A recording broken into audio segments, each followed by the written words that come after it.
ስለማመን ነው የርሚ ነው። ከዛ አንጻር ሰላማዊ ውይይቶች ቢኖሩ እጅግ በጣም እመርጣለሁ እንደኔ ማለት ነው። እሱ ደግሞ እንዳይሆን እንግዲህ ያደረገው አንደኛ ታውቃለህ ውጥረቱ ምን ያህል እንደሆነ አብዛኞቹ እኛ የወጣነው ከኢትዮጵያ ኦርቶዶክስ ተዋሕዶ ቤተክርስቲያን ስለሆነ እንግዲህ ያው ምናልባት አሁን ለኔ ለራሴ ሃይማኖት እያደላው እየተናገርኩ አይደለም።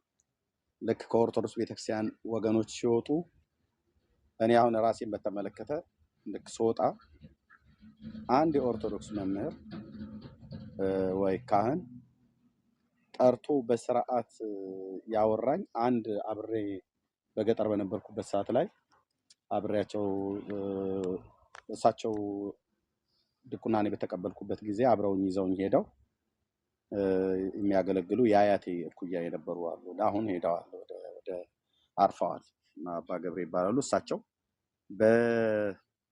በስርዓት ቁጭ አድርገው አውርተውኛል ገጠር በሄድኩ ጊዜ። እንደዚሁም ደግሞ አብሮ አደጎቼ የሆኑ ካህናትና ዲያቆናት ማለት ነው።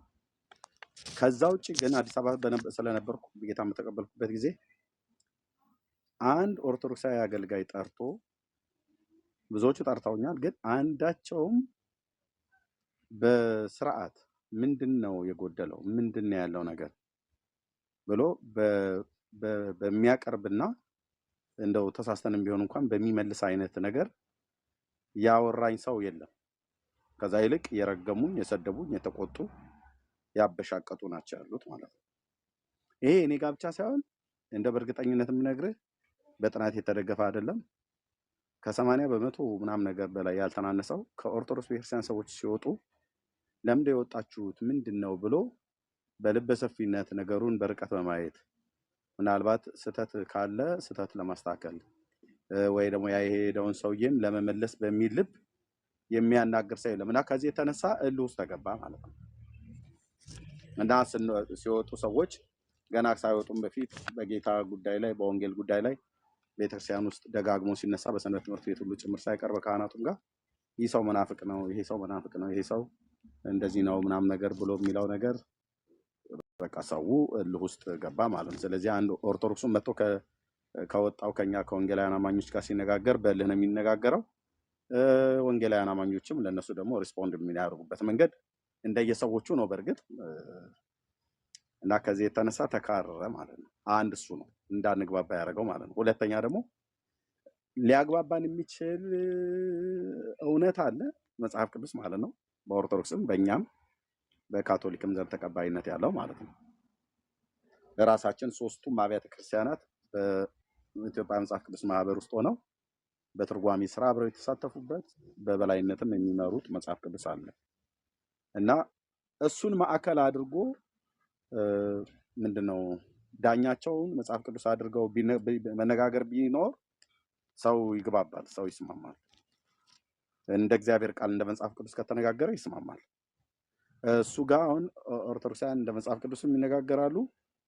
ከመጽሐፍ ቅዱስ ውጪ ደግሞ ያው እንደምታውቀው መጽሐፍ ቅዱስ ብቻ ሳይሆን ዶግማ ብቻ ሳይሆን ቀኖናና ትውፊት እናንተ ጋር ስለምትቀበሉ እኛ መጽሐፍ ቅዱስ ብቻ እንልም ብሎ የሚለውም ነገር እንዳንግባባ አድርጎናል ብዬ እኔ አስባለሁ። ምክሻይ ሶሪ ስላስረዘምኩ እነኚህ ነገሮች ማለት ተግባብቶ ላለመነጋገር ስለወጣን እንካ ስላንታው አለ መናፍቅ ከሃዲ ምናምን ነገር እኛም ጋር ደብተራው ጣዖት አምላኪ ምናምን ነገር ብሎ የሚለው ኃይለ ቃሎች አሉ። ይሄ መልካም ውይይት እንዳይኖር አደረገው ማለት። ሁለተኛ ደግሞ መጽሐፍ ቅዱስ ላይ ሁላችን መጽሐፍ ቆመን ስናወራ በትውፊትና ደግሞ በቀኖና እኛ መጽሐፍ ቅዱስ ብቻ እንልም ብለው ደግሞ ኦርቶዶክሳውያን ስለሚሉ አንዱም እንዳንግባባ ያደረገን ይሄ ይመስለኛል። ይሄ ሁለቱ ይመስለኛል ነው። ሌላ ካለ አይዶን ጨምርበት። ይሄ ይመስለኛል ግን አይ ብዙ ጊዜ እውነት ለመናገር ከኦርቶዶክስ ተዋሕዶ ቤተክርስቲያን የወጡ ሰዎች በቤተክርስቲያኒቷ ካስተምሮ ባሻገር እዛው ቤተክርስቲያን ውስጥ ያሉትን አገልጋዮችን የመክሰስ ነገሮች አሉ። እንዲህ ስላደረጉ ስለገፉን ነው፣ እንደዚህ ለጥያቄዎቻችን መልስ ለመስጠት ፈቃደኛ ስላልሆኑ ነው። ከዛ ይልቅ አንዳንድ ነገሮችን አላስፈላጊ ስያሜዎችን በመስጠት በቃ አለመግባባቶች እንዲኖሩ ያደረጉበት ምዕመኑን በዚህ ደረጃ እንትን ያደረጉ ሎቢ ያደረጉበት መንገድ ነው የሚለው ነገሮች በተደጋጋሚ ብዙ እንደውም የቅርብ ጊዜ የዘርፌን ኢንተርቪው እንኳን አይቼዋለሁ። ምናልባት ያው ሰፊ ጉዳይ ይዘን ባንነጋገርበትም ግን አሁን ዘርፌ የተናገረቻቸው ነገሮች አሉ። ብዙ ሰዎች ያው ምንድነው የሚለው ነገር ያው ያሰው ነው የሚያውቀው፣ ዋሽቶም ነው የተናገረው ወይስ አልዋሸም የሚለው ያሰው ያውቃል። ነገር ግን እንዳልኩ ሰው በየትኛው ሚዛን በየትኛው መንገድ ሶሻል ሚዲያ ላይ ከወጣ በኋላ ሶሻል ሚዲያ ላይ አንድ ሰው ሁለት ሰው አይደለም የሚሰማው፣ ወይ ጎረቤት አይደለም የሚሰማው፣ ወይ ዘመድ አዝማድ አይደለም የሚሰማው በአለም ደረጃ ያሉ ሰዎች ናቸው የሚሰሙት። በመንፈሳዊ ጉዳይ ላይ መጥቶ ለመወያየት በጣም የተረጋጋ አይምሮ ያስፈልገዋል ባይ ነኝ እኔ። የሚወያየው አካል ራሱ የተረጋጋ አይምሮ ያስፈልገዋል፣ በጣም ማቹሪቲ ያስፈልገዋል። በቃ መወያየት ያለብኝ በጨዋ ደንብና በጨዋ ደንብ ብቻ ነው። ምክንያቱም የሚሰሙ ሰዎች የምሰጣቸው የሆነ ነገር ያለ ሰዎች አሉ ከኔ የሆነ ነገር አገኛለሁ ብለው፣ ምክንያቱም ነፍስ የማዳንና ያለ ማዳን ጉዳይ ስለሆነ ማለት ነው። ስለዚህ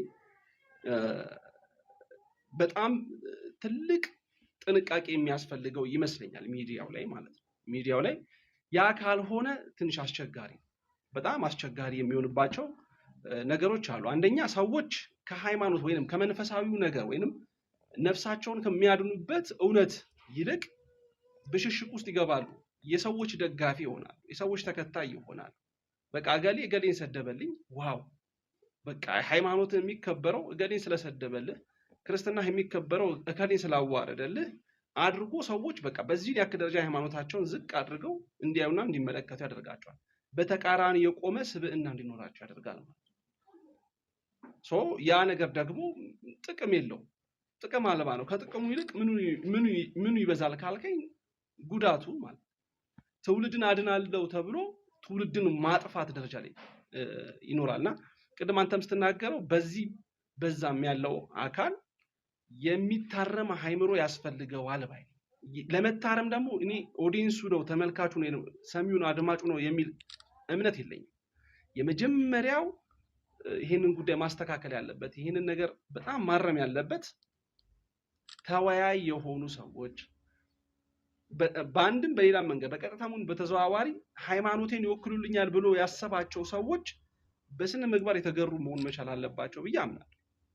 በጣም በስነ ምግባር ማለት በጣም በቃ ሐሳብህ በሐሳብ ሊሸነፍ ይችላል። ሐሳብህ በሐሳብ ተሸነፈ ማለት ወይ አንተ የእውቀት ድክመት ሊሆን ይችላል፣ ወይ አንተ ያላየኸው ነገር ሊኖር ይችላል፣ ወይ ደግሞ ሌሎች ነገሮች ሊኖሩ ይችላሉ። በጣም የተረጋጋ ነገሮች አስፈላጊ ነው ብዬ እኔ በግሌ ኤርሚዬ አስባለሁ፣ አምናለሁ። እኔ ቤቴ ውስጥ ስከፍት ቲክቶክ የሆነ ሰው እንትን አይደለም። እኔ አሁን ይሄ የሆነ አካል የሆነ ተቋም መጠቀሚያ አይደለም፣ የሆነ ቤተ እምነት መጠቀሚያ አይደለም። ሚዲያ ነው። ከፈለክ ትዘፍንበታለህ፣ ከፈለክ ትጨፍርበታለህ፣ ከፈለክ ትዘፍንበታለህ፣ ከፈለክ ደግሞ የሚጠቅሙ ነገሮችን ታስተላልፍበታለህ። ሰዎች የሚሰሙ ሰዎች ይሰሙ፣ አንተን በምትሄድበት መንገድ ማለት። ስለዚህ በተቻለ አቅም ሰዎችን በእኩል አይን መመልከት እውቀት ስለሆነ ዋናው ጉዳይ እውቀት ስለሆነ እዚህ ቤት ውስጥ ያለው የሚኖረው ነገር እውቀት ስለሆነ ጉዳይ ያገናኘን የእውቀት ጉዳይ ስለሆነ ኤርሚያስ ለምን ከኦርቶዶክስ ወጣ? ከኦርቶዶክስ የወጣው ያለበት ምክንያት እውነት ትክክል ነው? ማስረጃ አለው? መረጃ አለው? አይ ያቀረበው ማስረጃ ቅቡልነት የሌለው ነው። ይሄ ከዚህ አንፃር ኤርሚያስ ያቀረበው ማስረጃ ትክክል አይደለም። ይሄንን ከዚህ አንፃር ብታየው፣ ምክንያቱም ኦዲየንሱን ማዳን ብቻም ስላልሆነ አንተንም ማዳን ስለሆነ አንተም ስትናገር አይ ነው እነዚህ ነገሮች እናንተ ከእንደዚህ ያደረጋችሁበት መንገድ ትክክል አይደለም፣ በማስረጃ በመረጃ። ምክንያቱም አንተ እዚህ ጋር የሚከራከርህ የሚወያየህንም ሰው ለማዳን ጭምር ስለሆነ የምታደርገው ማለት ነው። በሁለቱም መልኩ ሚዛናዊ የሆነ አስተሳሰብ ያስፈልጋል ባይነኝ እኔ ኤርሚ። እና እግዚአብሔር ቢረዳን እንዲህ አይነት በጣም በጨዋነት የተሞላ በጣም በትህትና የተሞላ በጣም በእርጋታ የተሞላ ውይይቶች ቢኖሩ መልካም ነው ብዬ አስባለሁ። ባደርግ ጊዜ ቢኖረኝና ጊዜ ባመቻችና በሳምንት አንዴ እንዳልከው እንዲህ አይነት ውይይቶች የማድረግ ነገሮች ቢኖሩኝ እመርጣለሁ። አስብ ነበር አደርጋለሁ ብዬ ወስኜ የማውቃለሁ፣ ግን ነገሮች አልተስተካከሉም። ከዛ አንፃር ነው። እስቲ መድኃኔዓለም ይፍቀድ ኤርሚዬ፣ እግዚአብሔር ይፍቀድ። ቆንጆ ውይይቶች አሪፍ ምን ማማርባቸው። አንተን ልጠላ የሚችልበት ውይይት ምን ያደርግልኛል? ቲክቶክ ላይ መጥቼ አንተን ለመጥላት እኔን ለመጥላት የሆነ ኦርቶዶክሳዊ ለመጥላት የሆነ ፕሮቴስታንትን ለመጥላት የምንመጣ ከሆነ የሆነ ኦርቶዶክሳዊ ለማብሸቅ የምንመጣ ከሆነ የሆነ ፕሮቴስታንትን ለማናደድ ለማብሸቅ የምንገናኝበት ከሆነ መንፈሳዊነቱ ጠፍቷል፣ ይጠፋል። 100% መንፈሳዊነቱ የለም ማለት ነው። ዋናው ጉዳይ የሰውየው በቃ ጀግንነት ጉዳይ ይሆናል ማለት ነው። ክርስቶስን መስበክ ይቆምና ኤርሚን መስበክ ይሆናል ማለት ነው። ክርስቶስን መስበክ ይቆምና ሚስተር ኤክስን መስበክ ይሆናል። ያላሞት ትክክል አይሆን ብራዘር። እና ከዛ አንፃር ያ ልክ ነው ሚኪ። እንግዲህ ብዙ ስራ ያስፈልገዋል። በአንድ ቀን ጀምር አይመጣም። የብዙ አመት ነው። በጣም ብዙ መበሻሸቆች፣ በጣም ብዙ አንዱን የአንዱን ሃይማኖት እስከ ማቃለል እስከ መሳደብ ደርሷል። እኔ በዚህ አዶ ነው ምናልባት ቀደም እንዳልከው አገልጋዮች የተባሉት ላይ በተለይ እንግዲህ ቀደምት ቤተክርስቲያን እንደሆነ መጠን በምድራችን ላይ ኦርቶዶክስ አሁን እዚህ የወጣ ህዝብ በሙሉ ከኔ ጀምሮ 10% ከእስልምና ከመጣ ነው እንጂ 90% ወንጌላውያን በሙሉ ከኦርቶዶክስ ነው የወጣው እና እንግዲህ ከ30 እስከ 35 ሚሊዮን የሚቆጠር ኦርቶዶክሳዊ ከማሶሪ ወንጌላውያን ከኦርቶዶክስ ሲወጣ ቤተክርስቲያኒቱ ጋር እኔ አገልጋዮቹ ጋር ነው ችግር ነው ብዬ የምለው ሚኪ፣ እውነት ለመናገር ማለት ነው አገልጋዮቹ ጋር ከላይ ያሉት ጋር ማለት ነው። እና ለምሳሌ አሁን ልጆች ስላሉ ቤት እኔም ልጆች ስላሉኝ ልጆቻችን እንዴት ነው ቢያጠፋ እንዴት ነው ቤቢዬን ጠርተህ የምታነጋግረው ትሪት የምታደርግበት? በመሳደብ በማበሻቀጥ ሂድ አንተ ወደዛ ምናምን ነገር ብሎ ማለት አይደለም። እንደ አባት በሰከነ ነገር ጠርተኸው ሊሰማ በሚችልበት እውቀትና መጠን ነግረኸው ስተቱ ማለት ይሄ ነው ጥፋቱ ብሎ የሚነግር ከሆነ ሶሪ ምንድነው ይሄ ነገር ስለሌለ ነው ብሎ የሚል ከሆነ የጎደለውን ነገር ትሞላለታለህ፣ መሞላት ካለበት ማለት ነው። ካሌለ ደግሞ ካጠፋ እንኳን ሊያቀና በሚችል አይነት መልክ ማለት ነው። እኔ እንደ አንድ የወንጌል አማኝ እውነት የኦርቶዶክሳውያን አገልጋዮች በተለይ ካህናቱ አካባቢ ላይ ዘርፌን ንግግር አልሰማሁትም ሚኪ፣ አልሰማሁትም። ጊዜ ስላላገኘው አልሰማሁትም ምን እንዳለች። ግን ብዙ ሰው እዚህ ሶሻል ሚዲያ ላይ በጣም ብዙ ሰዎች ሪስፖንድ ሲያደርጉ አይቻለሁ። አንድም ነገር እኔ ግን አልሰማሁም። የእሷን ሙሉ ቪዲዮ አልሰማሁትም ምን እንዳለች ማለት ነው። ግን ብዙዎች ሪስፖንድ ሲያደርጉ ነበር። አይ ቲንክ እነሱ የመለሱትን እንዴት እንደዚህ ብላ ትላለች ቤተክርስቲያን አትልም እያሉ ሲሉ ነበር። ምን እንዳለች አልሆነው ከሰማው አንተ ልትነግረኝ እንችላለን። እኔ ትልቁ በኦርቶዶክስ ተዋሕዶ ቤተክርስቲያን ውስጥ ትልቁ ችግር ብዬ የምለው የጌታ ስም በሚጠራ ሰዓት ላይ ሰዎችን አሁን ምናልባት ብዙ ላይኖር ይችላል። ያኔ ግን ሰዎችን ግን በጎሪጥ የሚታይ ነገር ነበር። የመገላመጡ ባዕድ ነክ ነገር እንደተነገረ ተሰምቶ የማያውቅ ስም እንደተጠራ የቤተክርስቲያኒቱ ራስ የሆነው ክርስቶስ የቤተክርስቲያኒቱ መሰረቴ ነው ብላ የምትለው ክርስቶስ ስሙን የሚጠራውን ምእመን በዚህ ያህል ልክ ጀርባውን አጥኑት ምናምን ነገር እያሉ ማለት አግባብ አይደለም። እኔ ባይ ነኝ እንዳንድ የቤተክርስቲያኒቱም ዲያቆን ስለነበርኩ እንዳንድ ዲያቆንም ያየሁት የታዘብኩት ማለት ነው በእውነት። እና እሱ ነገር ያን የጌታን ስም ደጋግሞ የጠራ ሰው ወይ የዘመረ ሰው አሁን ምናልባት እንትና ማን ነው ሐዋዝ ዲያቆን ዘማሪ ሐዋዝ አንድ ቪዲዮ ሰምቼ ነበር። አይ ቲንክ ሰምተዋል ብዬ አስባለሁ። የት ነው የሆነ ቦታ ቤተክርስቲያን ላይ ሄዶ አውደ ምሕረት ላይ በዝማሬ አገልግሎት ሲወርድ አንድ አባት ጠርተውኝ ኢየሱስ ማለት አያወጣህም ቢቀርብ ይሻላል ብለዋሉኝ አለ። እንግዲህ አይዋሽም ሐዋዝ።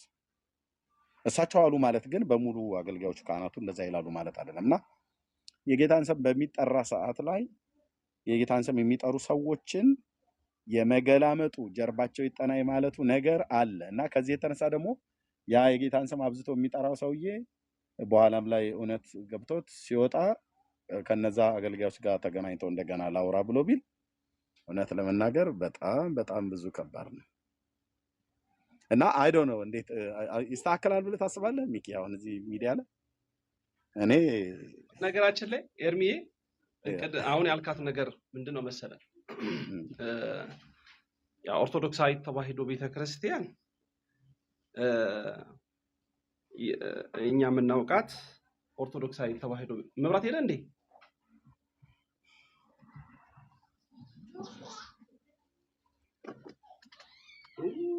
ያሳዝናል። አይገርም? ሄደ መብራት። እኛ ያው የምናውቃት ቤተክርስቲያን ኦርቶዶክሳዊ ተዋሕዶ ቤተክርስቲያን ማንም ምንም ሊል ይችላል። የእርሷ የቤተክርስቲያን ራስ ክርስቶስ እንደሆነ የመሰረተውም ራሱ ክርስቶስ በደሙ የመሰረታት አንዲት ቤተክርስቲያን ያለችን። ስለዚህ ስብከት ሁሉ ወንጌል ስለ ልጁ እንደሚል ቅዱስ መጽሐፉ፣ ቅዳሴዎቻችን፣ እያንዳንዱ ነገራችን ስለ ክርስቶስ የክርስቶስን ስም ስለጠራ የሚሰደብ የክርስቶስን ስም ስለጠራ የሚንቋሸሽ በፍጹም ኦርቶዶክሳዊ ተዋሕዶ ቤተክርስቲያን ውስጥ የለም፣ ሊኖርም አይችልም። ግለሰቦች ግን ሊያደርጉ ይችላሉ። በቤተክርስቲያን ውስጥ ያሉ ግለሰቦች አሁን ቤተክርስቲያን ነች ያደረገችው የሚለው ሳይሆን ግለሰቦች ግን ሊያደርጉ ይችላሉ። እንዴት አንተ ኢየሱስ ለምን ትላለህ ሊልህ ይችላል። ኢየሱስ ማለት የጴንጤ ነው ብሎ ሊያስብ የሚችል ሊኖር ይችላል። ኦርቶዶክሳዊት ተዋሕዶ ቤተክርስቲያን ግን ኢየሱስ ጌታ እንደሆነ ከኢየሱስ ክርስቶስ ውጪ ሌላ አምላክ ጌታም ፈጣሪም እንደሌለ ታስተምራለች። በቃ ኦርቶዶክሳዊት ተዋሕዶ ቤተክርስቲያን አምላካችን የኦርቶዶክሳውያን አምላክ ማን ነው ከተባለ፣ የሰው ልጆች ሁሉ አምላክ ማን ነው ከተባለ ኢየሱስ ክርስቶስ ነው። ኢየሱስ ክርስቶስ ማን ነው? ጌታ ነው። የጌቶች ጌታ፣ የአማልክት አምላክ፣ የነገስታት ንጉስ። ግለሰቦች ግን በዛም በዚህም የተለያየ የራሳቸው ተልእኮ ያላቸው ሰዎች አሉ። አንዲት ልጅ እንደውም በቤተ ክርስቲያን ውስጥ አለች የሆነ ሰንበት ትምህርት ቤት ውስጥ የሆነ ቦታ ጠራችልኝ። ትምህርት እንትኑ ቤተ ክርስቲያኑን ረሳሁትና እዚህ ሚዲያ ላይ ነው ያለችኝ እና ተደበደብኩኝ አለች። ተደብድበናል እኛ እኮ አለች። ምን ስታደርጉ ተይዛችሁ አልኳት። አይ የኢየሱስን ስም ስላነሳን እኮ። የኢየሱስን ስም ስላነሳችሁ ነው የተደበደባችሁት አልኳት። አይ በቃ የኢየሱስን ስም ስላነሳን እኛ ከቤተ ክርስቲያኗ ውጪ ያሉ የራሱ የቤተ ክርስቲያን ልጅ ሰዎች ናቸው ያስተምሩን ነበር አለች። ገብቷል? የሚያስተምሯት ምንድን ነበረ? የሚያስተምሯቸው ምን ነበረ? ለዛ ነገር ያበቃቸው ሰዎቹ እንዲበቁ ያደረጋቸው ምክንያታቸው ምንድን ነበረ? በቤተ ክርስቲያን ላይ እየዶለቱ ነበረ። በቤተ ክርስቲያን ላይ አሻጥር እየሰሩ ነበረ። በቤተ ክርስቲያን ላይ ቤተክርስቲያን ማታስተምረውን ትምህርት፣ ለምሳሌ ፕሮቴስታንት ኢየሱስ ክርስቶስ አማላጅ ነው ብሎ ታስተምራለች። ኦርቶዶክሳዊት ተዋሕዶ ቤተክርስቲያን ግን ኢየሱስ ክርስቶስ አማላጅ ሳይሆን ድንግል ማርያም፣ ቅዱሳን፣ ጻድቃን፣ ሰማዕታት ናቸው አማላጅ። የኦርቶዶክስ ትምህርት ነው። ኢየሱስ ክርስቶስን ጌታ ነው፣ እሱ ፈራጅ ነው ብላን ኦርቶዶክሳዊት ተዋሕዶ ቤተክርስቲያን። ስለዚህ ምንፍቅና ብላ ስለያዘቻቸው ሰዎቹ ስለተያዙ እዛ ቦታ ላይ ለዛውም በቤተክርስቲያን ሰዎች ከቤተክርስቲያን ቅጥር ግቢ አጠገብ ይህንን ነገር ሲፈጽሙ፣ ቅጥር ግቢ ውስጥም ይህን ነገር ሲያደርጉ ተይዘው ሰው ኢሞሽናል ሆኖ ምንም ነገር ሊያደርግ ይችላል። ለምን እንደዚህ ተደረኩኝ? ኢየሱስን ስም ስለጠራሁኝ ነው? ኖ የኢየሱስን ስም ስለጠራች አይደለም። ኢየሱስ ክርስቶስ አማላጅ ነው ካለች በቤተ ክርስቲያን ውስጥ ያስወግዛል። ኦርቶዶክሳዊ ተዋሕዶ ቤተክርስቲያን ያስወግዛል። በቃ አይደለም ኢየሱስ ክርስቶስ ጌታ ነው ብላ ነው የምታምነው። ስለዚህ ተገፋው ሊል አይችልም ማንም ሰው። የኢየሱስ ስም ስለጠራሁኝ እንዲህ ተባልኩ ሊል አይችልም ነው። ገባ ኤርሚ? በዚህን ያክል ደረጃ በኢየሱስ ክርስቶስ ላይ ኦርቶዶክሳዊ ተዋሕዶ ቤተክርስቲያን ከምታምነው እምነት ውጪ የሚያስተምሩ ሰዎች ካሉ ኦፍኮርስ ትክክል አይደላችሁም ተብለው ከቤተ ክርስቲያን ምዕመናንም ጭምር ብዙ እርምጃዎችን ብዙ አካሄዶችን ሊሄዱ ይችላሉ። የኃይል እርምጃዎችን ይጠቀማሉ ማለት አይደለም። ግን ሰው ስለሆኑ በቤተ ክርስቲያን ውስጥ ደግሞ ስሜታዊ የሚያደርጉ ነገሮች ስለሚኖሩ ግን ብዙ ነገሮች ሊፈጸሙ ሊከሰቱ ይችላሉ በነገራችን ላይ እና ከዛ አንጻር ነው እኔ እማየው ማለት ነው።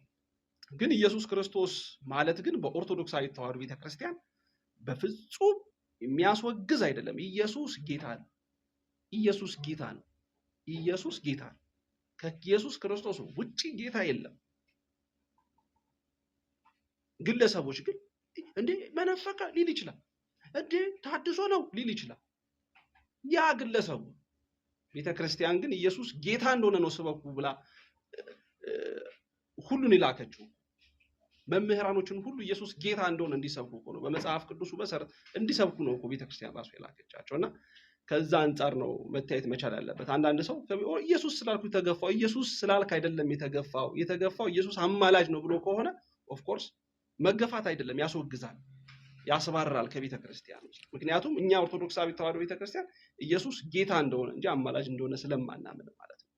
ከዛ አንጻር ነው አንደርስታንድ መደረግ ያለበት። እንዳልከው ግን ውይይቱ ዲስከሽኖች መሆን ያለባቸው ቅድም እኔም አንተ እንዳወራ ነው በዛን ያክል በጨዋነት ደንብ መሆን መቻል አለበት። አንተ ያመንክበትን ነገር ማቅረብ ይቻላል። ያመነበትን ነገር ደግሞ እዚች ጋር ያለው አካል ዲፌንድ የሚያደርገው አካል ሲናገር መደማመጥ አስፈላጊ ነው ባይ ነኝ። ኤርሚዬ ቴንክ ዩ ምክታ። ግን ኦርቶዶክስ ኢየሱስ አማላጅ ነው ብሎ የሚለውን ነው የምታወግዘው የምትነጥለው እንጂ ሰው ኢየሱስ ብሎ ስላለ አታባርም አታወግዝም ነው። እንግዲህ ኢየሱስ አማላጅ ነው ብሎ የሚለውን የምታወግዝ ከሆነ ራሷ የኢትዮጵያ ኦርቶዶክስ ተዋሕዶ ቤተክርስቲያን መወገዝ ያለባት። ለምን ኢየሱስ አማላጅ ነው ብላ መጽሐፍቶቿ በሙሉ ነው የሚናገሩት። እሱም በመረጃ ብታቀርብልን እና ጊዜ ቢኖርና የሆነ ጊዜ አንስተኸው ነበረ። አንስቼ እኮ አሳይቼ ነበር። ችግር የለም አንስተኸው ነበረና እሱ ነገር ላይ በደንብ መወያየት ምናምን ይቻላል። ግን እኔ እስከምናውቀው ድረስ ቤተክርስቲያና እስከምናውቀው ብቻ ሳይሆን ምናምንበት እውነት ኢየሱስ ክርስቶስ አማላጅ መሆኑን ኦርቶዶክሳዊ ተዋሕዶ ቤተክርስቲያን ውስጥ ያለ ምዕመንም ሆነ ቤተክርስቲያኒቱ አታምንም። ኢየሱስ ክርስቶስ አማላጅ መሆኑን ቤተክርስቲያናችን ሁልጊዜ ታምናለች። የአማላጅነት ስራ የቅዱሳኑ የሰዎች ስራ እንደሆነ የፍጡራን ስራ እንደሆነ ነው ቤተክርስቲያን አታምንም ሳይሆን መጽሐፍቶቹ እኮ አሁን ሚኪ በባለፈውም አይ ቲንክ አሳይቻለሁ 4% ከዘጋ ኤርሚዬ ተው እንጂ በእኔ ማርያም እንጂ ችግር የለምና የተወሰነ ደቂቃ ብንቆይ ደስ ይለኝ ነበር ብናወራ።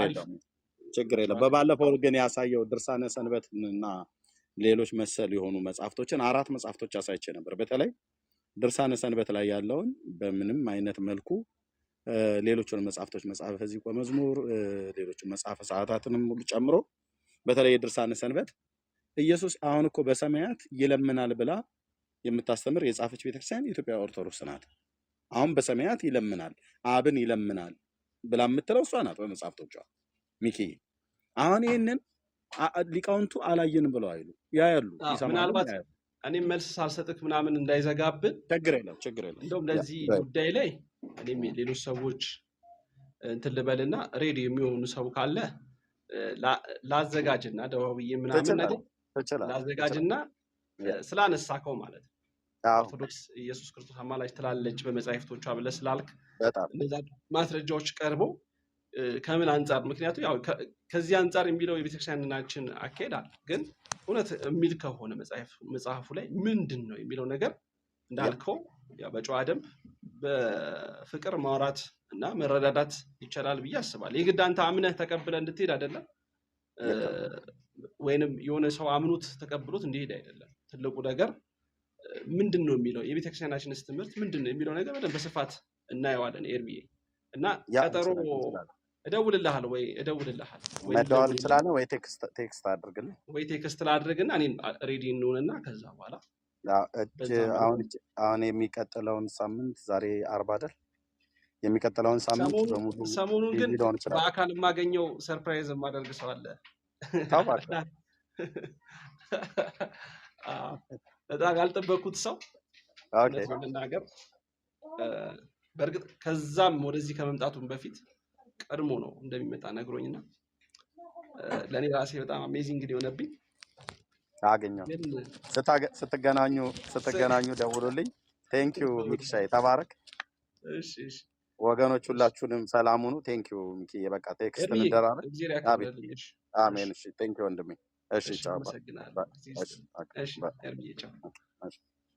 ሰዎች ያው 3% አይገርማችሁ 3% አዎ አይ መወያየት የሚፈልጉ በጣም በፍላጎት ነው ውይይቱ በፍላጎት ነው በግዴታ ምናምን አይደለም የግድ እንትን ማለት አይደለም እና መወያየት የሚፈልጉ ሰው በዚህ ጉዳይ ላይ አሁን በድርሳነ ሰንበት ምናምን ኦርቶዶክስ ቤተክርስቲያን ኢየሱስ አማላጅ ነው ትላለች ነው ኤርሚ እያለ ያለው። ስለዚህ መወያየት የሚፈልግ ሰው እዚህ ቲክቶክ ላይ ያለ ሰው ቲክቶክ ብዙም የማይጠቀምም ሰው ቢሆን መጥቶ በዚህ ጉዳይ ላይ መወያየት የሚችልበት ነገሮች መነጋገር ምክንያቱም የተረዱበት አንደርስታንድ ወይ መጽሐፉ ተሳስቶ ከሆነ እያንዳንዱ ነገር ለማስረዳት ስለሚቻል በሚያውቁ ሰዎች በተማሩ ሰዎች የቤተክርስቲያኗን ትምህርት በሚያውቁ ሰዎች ቢገለጽ ሞር አሪፍ ነው ብዬ ስለማምን በጣም በትህትናና በፍቅር ይሆናል ብዬ አምናለሁ። ምክንያቱም ያው እኔ ቤት ማንንም ሰው ማንንም መዝለፍ አይችልም። ኮሜንት ብቻ ነው ኮሜንታተሮች ብቻ ናቸው እንደፈለጉ እንዲናገሩ የሚፈቀድላቸው። በቃ ኮሜንታተሮች ገስት ላይ ያሉትን ሰዎች ጨዋነት አይተው መልካምነት አይተው ውይይቱን አይተው የራሳቸውን ትህትና ያሳያሉ ብዬ አስባለሁ። ገስት ላይ ያሉ ሰዎች መጥፎ ስብዕና የሚያሳዩ ከሆነ ታች ያሉትም ሰዎች መጥፎ ነገሮችን ያሳያሉ፣ መጥፎ ኮሜንቶችን ይጽፋሉ። እንደ እግዚአብሔር ፍቃድ መድኃኔዓለም እሱ ይፍቀድና ኤርሚ ከሌላ ሰዎች ጋር እዚህ ላይ ካሉ ሰዎች ጋር በደንብ ውይይት እናደርጋለን ብዬ አስባለሁ አምናለሁ።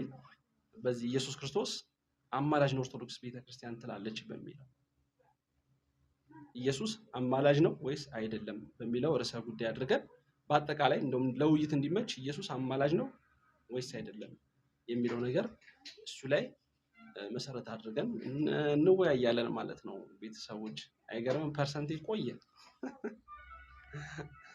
እኔማ ምን አቅም አለኝ? ልማር እንጂ እኔማ መወያየት ብችል ሰው ምን አስጠራኝ? ማውቀው እውነት ግን ኦርቶዶክስ ቤተክርስቲያን ኢየሱስ ክርስቶስ አማላጅ ነው የሚል ትምህርት የላትም፣ አስተምህሮ የላትም። ኢየሱስ ክርስቶስ ጌታ ነው፣ ኢየሱስ ክርስቶስ ፈራጅ ነው። አሁን ኢየሱስ ክርስቶስ ሲመጣ የሚፈርደው እንግዲህ በመጨረሻው ጊዜ የሚመጣው ኢየሱስ ለፍርድ ነው ብላ ኦርቶዶክስ ተዋሕዶ ቤተክርስቲያን የምታምነው። እኔ ማውቃት ቤተክርስቲያኔ ይህንን ነው የምታስረዳው፣ ይህንን እየተናገረች ነው ያሳደገችን። ከዚህ ውጪ የቤተክርስቲያን አስተምህሮ የለም። ግን እንዳለው ቤተክርስቲያን በመጻሕፍቶቿ አለ ምናምን ካለ ማስረጃው ቀርቦ መነጋገርና መወያየት ይቻላል። ጋይስ እሱ ለሚያቀርበው ማስረጃ እኔ ማስረጃ ማቅረብ ስለማልችል በዚህ ላይ እውቀት ያላቸው ሰዎች መወያየት ይችላሉ። ቤተሰብ ተምሬዋለሁኝ። አንተ ደግሞ እኔ እኮ የተማርኩትን ነው ካንተ ጋር ማወራው ዝም የምደረቀው እንጂ ለአንተ ለማስረዳት ብዬ ነው። የሚያወራው ቁጥር 2 ስለ ስራ ስለ መልካም ስራ ነው የሚያወራ ወይንስ ስለ ጥምቀት ስለ እምነት ነው የሚያወራው? በሰው ላይ ሌላውን ሰው እየተናገረ እሱ ራሱ ያንን ስራ ስለሚሰራ ሰው ነው የሚናገረው። ጠቅለላ እኮ ስለ ስራ ነው የሚያወራው፣ ስለ መልካም ስራ በጎ ስራ ስለማይሰሩ ሰዎች። በእሱ ስራ ስለመጽደቅ አይደለም የሚያወራው። ማን ነው ቀሲስ? ወይ ጉድ! እኔ አሁን ይኸውልህ የሚያወራው ስለ ስራ ነው ስለምንድን ነው ጥያቄው? ገብቶኛል እኮ ስለ ተግባር ነው የሚያወራው፣ ስለ ስራ ነው የሚያወራው። ግን ምን አይነት ሰው ነው? ተግባር የሌለው ሰው ምን ይሆናል ነው የሚለው? የዘላለም ከእግዚአብሔር ፍርድ አታመልጥም ነው አይደል የሚለው? ይፈረድብሃል ነው መልካም ስራ ከሌለ የሚለው። ሌላውን ሰው የምትከስ አንተ ነው፣ ያንኑ ደግሞ መልሰህ የምትሰራ ሰው ከእግዚአብሔር ፍርድ አታመልጥም ነው ሐሳቡ። ስለዚህ መልካም ስራ የማይሰራ ሰው ከእግዚአብሔር ፍርድ አያመልጥም አይደል?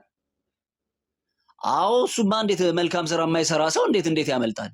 ሌላውን ሰው እሱ የሚያደርገው ከሆነ በስራ ስለመጽደቅ አይደለም የሚያወራው። ቆይ እንደ አወራ እኮ እንደ ስራው ለእያንዳንዱ ለየስራው ይሰጠዋል እያለ። ስለዚህ ቀሲስ ከመጽሐፍ ቅዱስ ጋር ይጋጫሉ። ሰው የሚጸድቀው በእሱ ስራ ሳይሆን በክርስቶስ ስራ ነው። ይኸውልህ አይደለም ለእያንዳንዱ እንደ ስራው ያስረክበዋል ይላል። ይኸው ቁጥር 6 አንብበው። እርሱ ለእያንዳንዱ እንደ ስራው ያስረክበዋል ይላል። ከዚህ ጋር ተነስተው አያውሩታ ቀሲስዬ። ሰው ይኸውልህ በመጀመሪያ በራስ ጻድቅ የለም፣ ወረድ በሉና ይዩት። ማንም ጻድቅ የለም አንድም እንኳ ይላል እኮ። በቃ ጻድቅ የለም። አትጩህ። አሁን ረጋ ብለህ አዳምጥ። እኔ አንተን ለማትረፍ ነው እዚህ የምንደፋደፈው እንጂ ስላልገባኝ አይደለም። እሺ አትርፉኝ። እሺ አልከራከርም፣ ችግር የለም። እሺ እንዴ ብዬ ልስማት ቀሲስዬ። አዳምጥ። አሁን እዚህ ጋር የሚያወራው በሰዎች ላይ ስለሚፈርዱ ንስሐ ስለማይገቡ ክፋትን ስለሚያደርጉ ኃጢአትን ስለሚያደርጉ ሰዎች እናንተ ሰዎች ከእግዚአብሔር ፍርድ አታመልጡም ንስሐ ካልገባችሁ እያለ ነው። ይኸው ንስሐ የእግዚአብሔር ቸርነት ወደ ንስሐ እንዲመራ ሳታውቅ የቸርነቱና የመቻሉን የትዕግስቱን ባለጠግነት ትንቃለህ ወይ? ለምንድን ነው ንስሐ የማትገባው? ሚልና እንደ ጥንካሬና ንስሐ እንደማይገባ ልብህ የእግዚአብሔር ቅን ፍርድ በሚገለጥበት ጊዜ ከቁጣ አታመልጥም ነው። በራስ ላይ ቁጣን ታከማቻለህ ይልና እርሱ ለእያንዳንዱ እንደ ስራው ያስረክበዋል። ስለ ስራ ነው የሚያወራው በነገራችን ላይ ይሄ ክፍል። ስለዚህ እንደየስራው ያስረክበዋል። አለበለዚያ በቁጣ ቀን ትሞታለህ፣ ይፈረድብሃል እያለን ያለው ስራ እንደሚያድን ነው የሚናገረው። አንተ ግን ቆይ የምን ወረድ ነው? መጀመሪያ ይሄንን ጨርሳ በእምነት ብቻ አልክ አንተ ከጥምቀት አውጥተህ በእምነት ብቻ አልክ።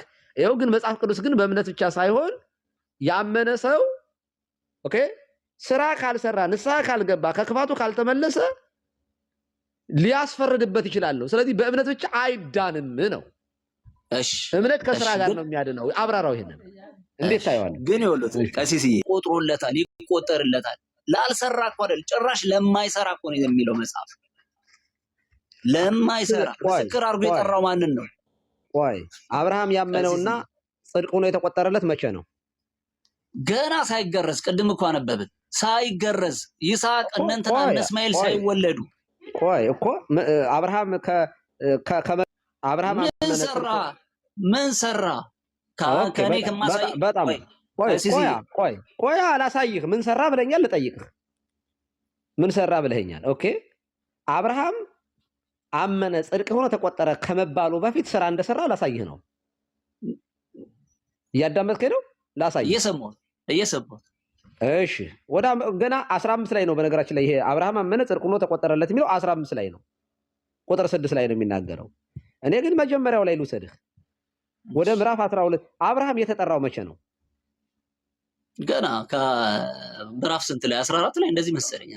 እሺ 12 ላይ ምንም 12 ላይ ችግር አብርሃምን ከሀገርህ ከዘመዶችህ ከአባትህ ቤት ተለይተህ እኔ ወደማሳይህ ታላቅ ሕዝብ አደርግሃለሁ፣ የሚባርኩህን እባርካለሁ፣ የሚረግሙህን እረግማለሁ ሲለው አብርሃም በመታዘዝ ከከናን ወጥቷል አልወጣም? እኮ በምን ወጣ ይላል? በእምነት ወጣ ይላል። ወዴት እንዴት ሳያውቅ በእምነት እንደወጣ ይናገራል። ቆይ አሁን እኮ ወጣ። የወጣው ግን በእምነት እግዚአብሔርን ሰማውና አሁንም ይኸውልህ ቀሲስዬ እግዚአብሔርን ሰማውና እያዳመጥክ አውራ እባክህ። እኔ እኮ አንድ አይነት ለምንድን ነው የምጠይቅህን ጥያቄ መልስ። ውጣ ሲባል መውጣት እሺ ማለት መታዘዝ ነው አይደለም? ነው።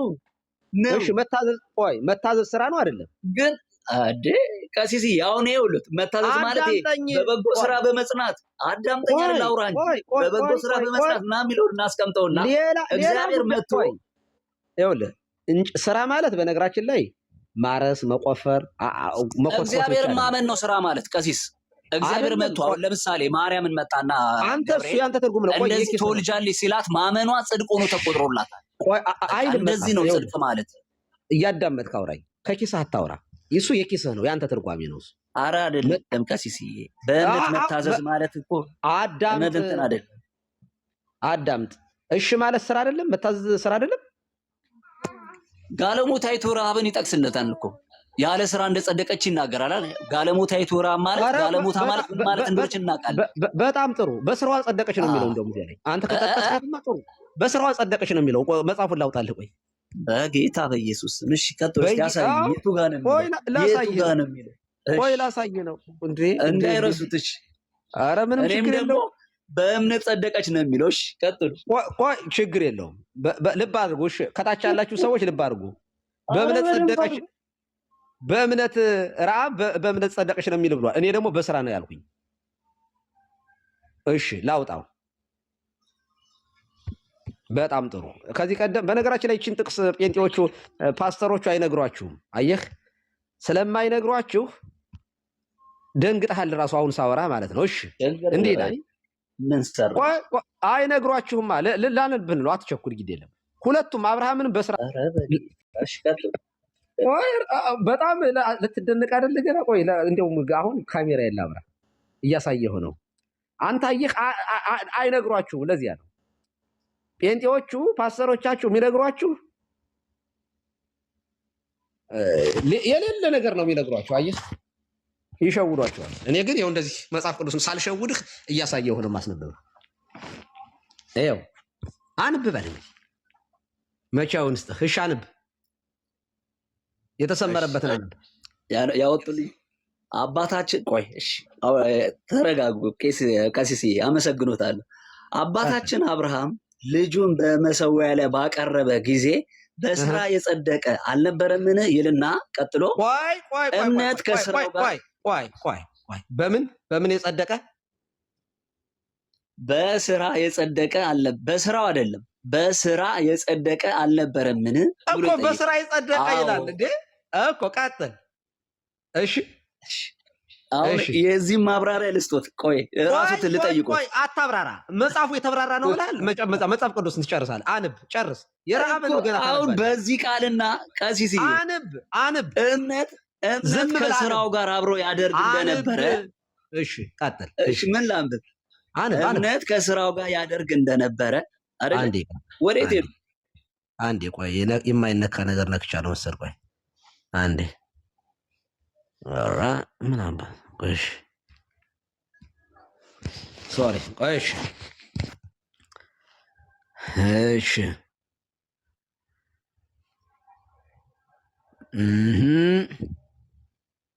ቀጥል እሺ ቀጥል እንደዚህ ይላል እምነት ከስራው ጋር አብሮ ያደርግ እንደነበረ ከስራም እምነት እንደተፈጸመ ትመለከታለህ ይላል። ልክ ነው ይላል። እሺ ቀጥል እንደዚህ ነው። አሁን ደግሞ እዚህ ጋር ቅድም አንተ ተሳስተዋል። ስሙ ቆይ ተሳስተዋል ያልካትን ጥቅስ ደግሞ አንባት እስኪ። እንዲሁም ጋለሞታይቱ ረሃብ ደግሞ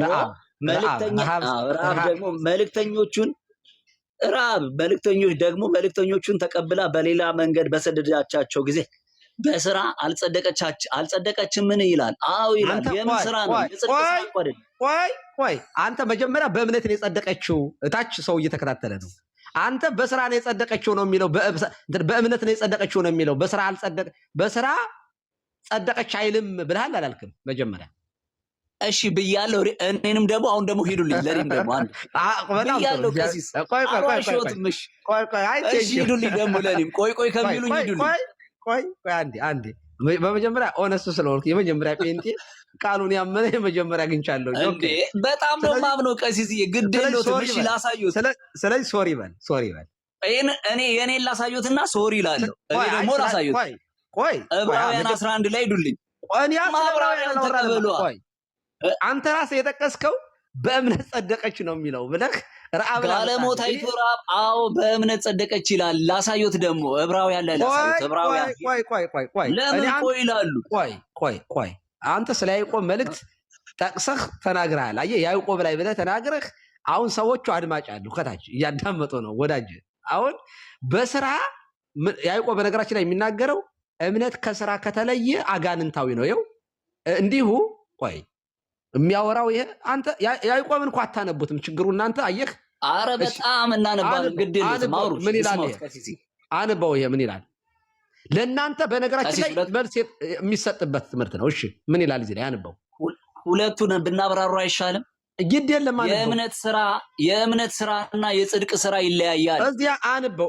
ቀሲስ በጣም ተረዱ እንጂ አሁን እርሶ እንደዚህ እንዳሳዩ ሌላ ምን ላሳዩት? እሺ አንበው። ጋለሞታይቱ ረሃብ ይሁን እኔ ሄዳለን ወደዚህ። አንበው ይሄን መጀመሪያ አንበው። ምን ይላል? ወንድሞች ሆይ እምነት አለኝ የሚል ስራ ግን የሌለው ሰው ቢኖር ምን ይጠቅመዋል? እምነቱስ ሊያድነው ይችላልን? ልክ ነው። እምነት የሚገለጠው በስራ ነው። እንግዲህ እምነቱ ብቻውን ሊያድነው በእምነት እኮ ስለሚገኝ ጽድቅ ነው እያወራ ያለ ነው። ፍቅሬ እምነት ብቻ ሊያድነው ይችላል እያለ ይናገራል። እምነት ብቻ ስለምትሉ ስለእናንተ ነው የሚያወራው። ባይዜ አንድ ሰው አመነ የሚባለው ምን ሲያደርግ ነው? ቀጥል ወንድም ሰው ልጠይቅ። ግድ የለም ቀጥል። ጋለሞታይቱ ረሃብ አመነች የተባለችው ምን ስታደርግ ነው?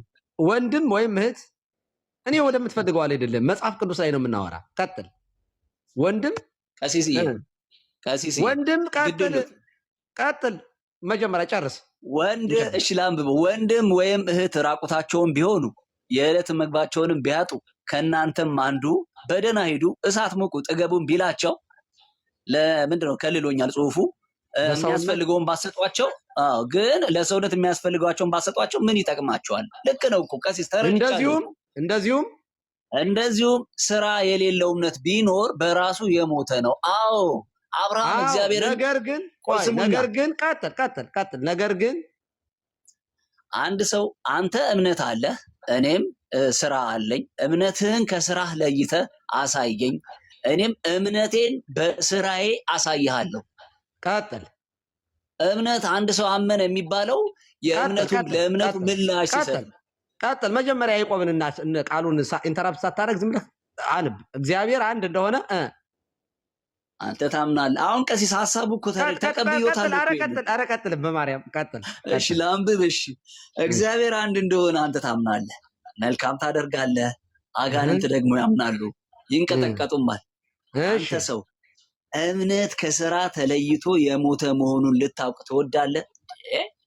አብርሃም አባታችን አብርሃም ልጁን ይስሐቅም በመሰዊያ ላይ ባቀረበ ጊዜ በስራ የጸደቀ አልነበረምን? ልክ ነው እኮ ቀሲስ። አሁን መጽሐፉ ተረድተውታል ግን የሚለው ይጋጫል። ሁለቱ ሀሳብ ተረድተውታል።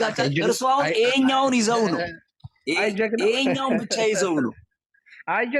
አይጀግነው ተረድተውታል። ይኸውልህ አንተ አንደኛ ይኸውልህ እዚህ ጋር ያመጣው ስህተትህ ምንድን ነው ወንድማችን ፍቅሬ?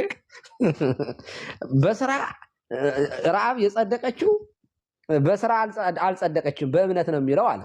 ያዕቆብ ግን ቁልጭ አድርጎ የሚናገረው አብርሃም በስራ ስራ የሚለው እርሱ ምን አይነት ስራ ነው ተብራርቷል እኮ እዚህ ላይ። ምን አይነት ስራ ንገሩኛ። ቆይ ልንገርህ፣ ልነግርህ ነው። ስለ አብርሃም ስራ ሲናገር ልጁን በመሰዊያው ላይ ባቀረበ ጊዜ በስራ ጸደቀ። እንደገና ስለ ራሱ ከዛ በፊት ጻድቅ አልነበረም አብርሃም? ቆይ ከዛ በፊት አይችም መልሱልኝና ዝም ብሎታል። ከዛ በፊት አልጸደቀም ነበር? መጀመሪያ መጽሐፉን ነው የማወራ እኔ እኮ። ከዛ በፊት አልጸደቀም ነበር? ጻድቅ አልተባለም ነበር አብርሃም? ስለሱ አላወራም አሁን። ቆይ በቃ ስለዚህ ቀሲስ መጽሐፉ ተሳስቷል ማለት ነው። ሳይገረዝ እዛ ጋር ተጸድቆ ነበረ እያለን እርሶ ደግሞ እዚህ መጨረሻው ላይ ከእስማኤል ከአጋር ከገባ በኋላ ላይ መጨረሻው ይስሐቅ ተወልዶ አድጎ እሱ ጋር ነው የጸደቀው ካሉኝ ከመጽሐፉ ጋር ይጋጫል። ቀጥሉሽ። እኔ እኮ ሚውት ማድረግ በጣም ስለሚደብረኝ ነው ባይዞ እንጂ በጣም ነው የምትጮኸው። ረጋ ብለህ አዳምጦታለሁ ቀሲስ። እሺ በጣም ባትቸኩሉ። እኔ አሁን እዚሁ ላይ ያዕቆብ ላይ ምን ይላል? ሰው ለመስማት የዘገየ ለመናገር የዘገየ ለመስማት የፈጠነ ይሆን ይላል። አሁን ጴንጤ ትልቁ ችግሩ ብዙ ያወራል፣ ጥቂት ነው የሚያዳምጠው። እና እንደዚያ ባይሆን ጥሩ ነው ፍቅሬ። ይኸውልህ አሁን ያዕቆብ ሲናገር አብርሃምን የጸደቀበትን ነገር ልጁን መስዋዕት በማቅረብ ነው አለ። ረዓብ ደግሞ በስራ የጸደቀችበት ምክንያት እንግዶቹን ሰላዮችን ተቀብላ በመሸኘቷ ነው ብሎ ከነ ማብራሪያው ነው የጠቀሰው ቅዱስ ያዕቆብ ማለት ነው። ስለዚህ አንተ እዚያ ለጠቀስከው ቅድም ለጠየቀ ጥያቄ አብርሃም ልጁን ከማቅረቡ በፊት አልጸደቀም ወይ ብለኛል። ጸደቀ ብሏል መጽሐፍ። ግን ጸደቀ ከሚለው በፊት ራሱ ስራ አልሰራም ወይ ብዬ ስጠይቅህ መያዣውና ማጣፊያውን ያጣኸው። አየህ አብርሃም ገና ሲወጣ ይኸው አብርሃም በስራ ጭምር ነው የጸደቀው። ያዕቆብ እንደው በስነ ስርዓት የሚገልጸው አምኗል። አዎ አምኖ ግን ከስራ ጋር ሳያምን አይደለም፣ አምኖ ከስራ ጋር። እንዴት ነው አምኖ የሰራው ስራ ካልከኝ አብርሃም እግዚአብሔር ሲያናግረው እግዚአብሔር እንደሆነ አመነ። ከዚያ ውጣ አለው፣ ከሀገር ከዘመዶች ተለይተህ ውጣ አለው። እሺ ብሎ ሲወጣ ስራ ሰራ። መውጣት መታዘዝ ስራ ይባላል። ማመን እግዚአብሔር ያለኝን ነገር ያደርገዋል ማለት ማመን ነው። በእግዚአብሔር ያናገረኝ የተነጋገረኝ እግዚአብሔር ነው ማለት እምነት ነው። ግን ያናገረህ እግዚአብሔር ደግሞ አድርግ ያለህን ማድረግ ደግሞ ስራ ይባላል። ስለዚህ አብርሃም እግዚአብሔር አነጋግሮታል። ባይወጣ ኑሮ ይድን ነበር? አይድንም። ልክ ወደ አዲስ ኪዳን ስናመጣውም ክርስቶስ መጣና ምን አለን? ስለ እኔ አለ እናቱን አባቱን እህቱን ወንድሙን ያልተወ ለእኔ ሊሆን አይችልም አለ። ኦኬ። ስለዚህ ምን ሆነ? ልክ እንደ አብርሃም ነው የእኛም መጠራት። በክርስቶስ ስናምን ከቤተሰብ እንለያለን። ለምሳሌ አይሁዳዊ ቤተሰብ ካለን በእምነት እንለያለን። ሚስት እንኳ ብትሆን እህት ሚስቱን ያልተወ ስለሚል ክርስቶስ ይለያል። አየህ። ስለዚህ በክርስቶስ ሞቶልኛል ተሰቅሎኛል ማለት ማመን ሲሆን፣ መለየት ግን መታዘዝ ይባላል። መለየት ምክንያቱም እናት አባትን መተው ያንተ ስራ ነው። እሱ አለመተው መብት አለህ፣ ግን ነፃ ፈቃድህን ተጠቅመህ ኖ ክርስቶስ ይበልጥብኛል ብለህ ስትለይ እምነትህ ከስራ ጋር ያድንሃል እንጂ ኦኬ በክርስቶስ አምንሃል፣ ግን ከቤተሰብህ ባትለይስ፣ ከአይሁዳዊነት ባትለይስ፣ ከነበርክበት አምልኮ ጣዖት ካልተለይስ፣ ክርስቶስ ያድናል እያልክ ግን ከነበርክበት አምልኮ ጣዖት መውጣት ካልቻልክ፣ ከይሁዲነት እምነት መውጣት ካልቻልክ ግን አትድንም። ለምን? ግዝረትንም ጥምቀትንም ያድናል ካልክ ክርስትና አይደለም። ታምናለህ፣ ግን ግዝረት ነው። እምትድነው አምነህ ስትጠመቅ ከክርስቶስ ጋር በጥምቀት ስትተባበር ነው። አየህ፣ ትክክለኛው መረዳት ይሄ ነው ፍቅሬ። እሺ ሰምቻለሁ። እኔም ላውራ ቀሲስ ላውራ። አመሰግናለሁ ቀሲስ። አሁን የኔ ጥያቄ ምንድን ነው? ልክ ነው እርሶ ያሉት ቃል በመጽሐፍ ቅዱስ ላይ ተቀምጧል። አብርሃም በስራ ጸድቋል ብሎ ማን ነው ልጁን ይስሐቅን በመሳዊያ ላይ ባቀረበ ጊዜ በስራ የጸደቀ አልነበረምን ብሎ ይናገራል ያዕቆብ ላይ። ግን ደግሞ እዛው ጋር ሄደን ስናይ ደግሞ ገና ከሀገሩና ከምድር እኔ ወደማሳይ ምድር ውጣ ብለው ሲለው እግዚአብሔር አብርሃም አመነ ጽድቅም ሆኖ ተቆጠረለት ይላል። አሁን ከሀገሩ በወጣ ሰዓትና ልጁን ይስሐቅን በመሰዊያ ላይ ባቀረበበት ጊዜ የስንት ዓመት ልዩነት አለ? ቢያንስ እኮ የ30 ዓመት ልዩነት አለ፣ የ25 ዓመት ልዩነት አለ። እግዚአብሔር አብርሃምን ያጸደቀው ልጁን በመሰዊያ ላይ ባቀረበ ሰዓት ነው ወይስ ከሀገሩ በወጣ ሰዓት ነው ብለን መጽሐፍን ብናይ ገና ሳይገረዝ ይላል። እንደውም እኮ ግርዘት እንደውም ወዲያው ነው አይደል የተቀበለው። ገና ከእንትን ወጥቶ እኔ ወደማሳይ ምድር ውጣ ብሎ ሲነግረው በዛ ሰዓት እግዚአብሔርን ባመነ ሰዓት ነው ጽድቅ ያደረገለት፣ ጽድቅ ሆኖ የተቆጠረለት። ነገር ግን ምንድነው ከጽድቅ ስራ ከእምነት ወደ እምነት ከእምነት ወደ እምነት እያደገ መጨረሻ ላይ ምን አደረገ? የመውለድ እንኳን ተስፋ አጥቶ አጋር ጋር ገብቶ እስማኤልን ያመጣ ሰውዬ በቃ በመጨረሻ ባለቀ ሰዓት ምን አለ? ይስሐቅን እንኳን ባርደው እግዚአብሔር ሊያስነሳልኝ ይችላል፣ ለመጣለት ለእግዚአብሔር ቃል ማለት ነው።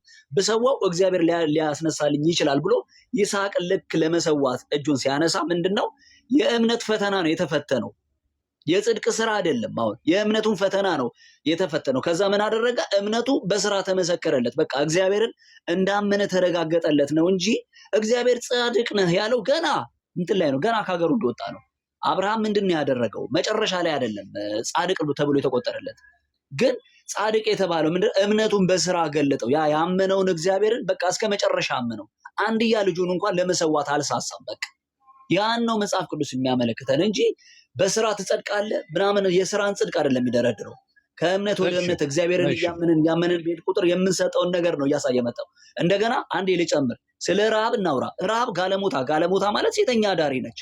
በቃ የመጡትን እንግዶች ተቀበለች፣ አብራ እንደማጠፋ አወቀች እንጂ ሌላ እኮ የጽድቅ ስራ አይደለም የሚሰራ፣ የእምነት ስራ ነው የሰራቸው። በቃ እግዚአብሔር ያችን ምድር አሳልፎ እንደሚሰጣቸው አመነች፣ ሰላዮቹን ሰደደቻቸው እንጂ ሴተኛ አዳሪ ነች እሷ ስሯ በባህሪዋ። ግን ምንድነው የእምነት ስራ? አሁንም እኮ የእምነት ስራ ያስፈልጋል። ግድ አመንኩ የሚባለው እምነቴን በስራ ስገልጠው። አሁን ለምሳሌ እምነት ለኖህ ምንድነው ቢሉኝ መርከብ መስራት ነው። ኖህ መርከብ ባይሰራ ኖሮ ይድን ነበር? አይድንም። አብርሃም ምንድነው የእምነት ስራው? ከሀገር ከምድሩ ታዞ መውጣት። ለኖህ ምንድነው ማነው?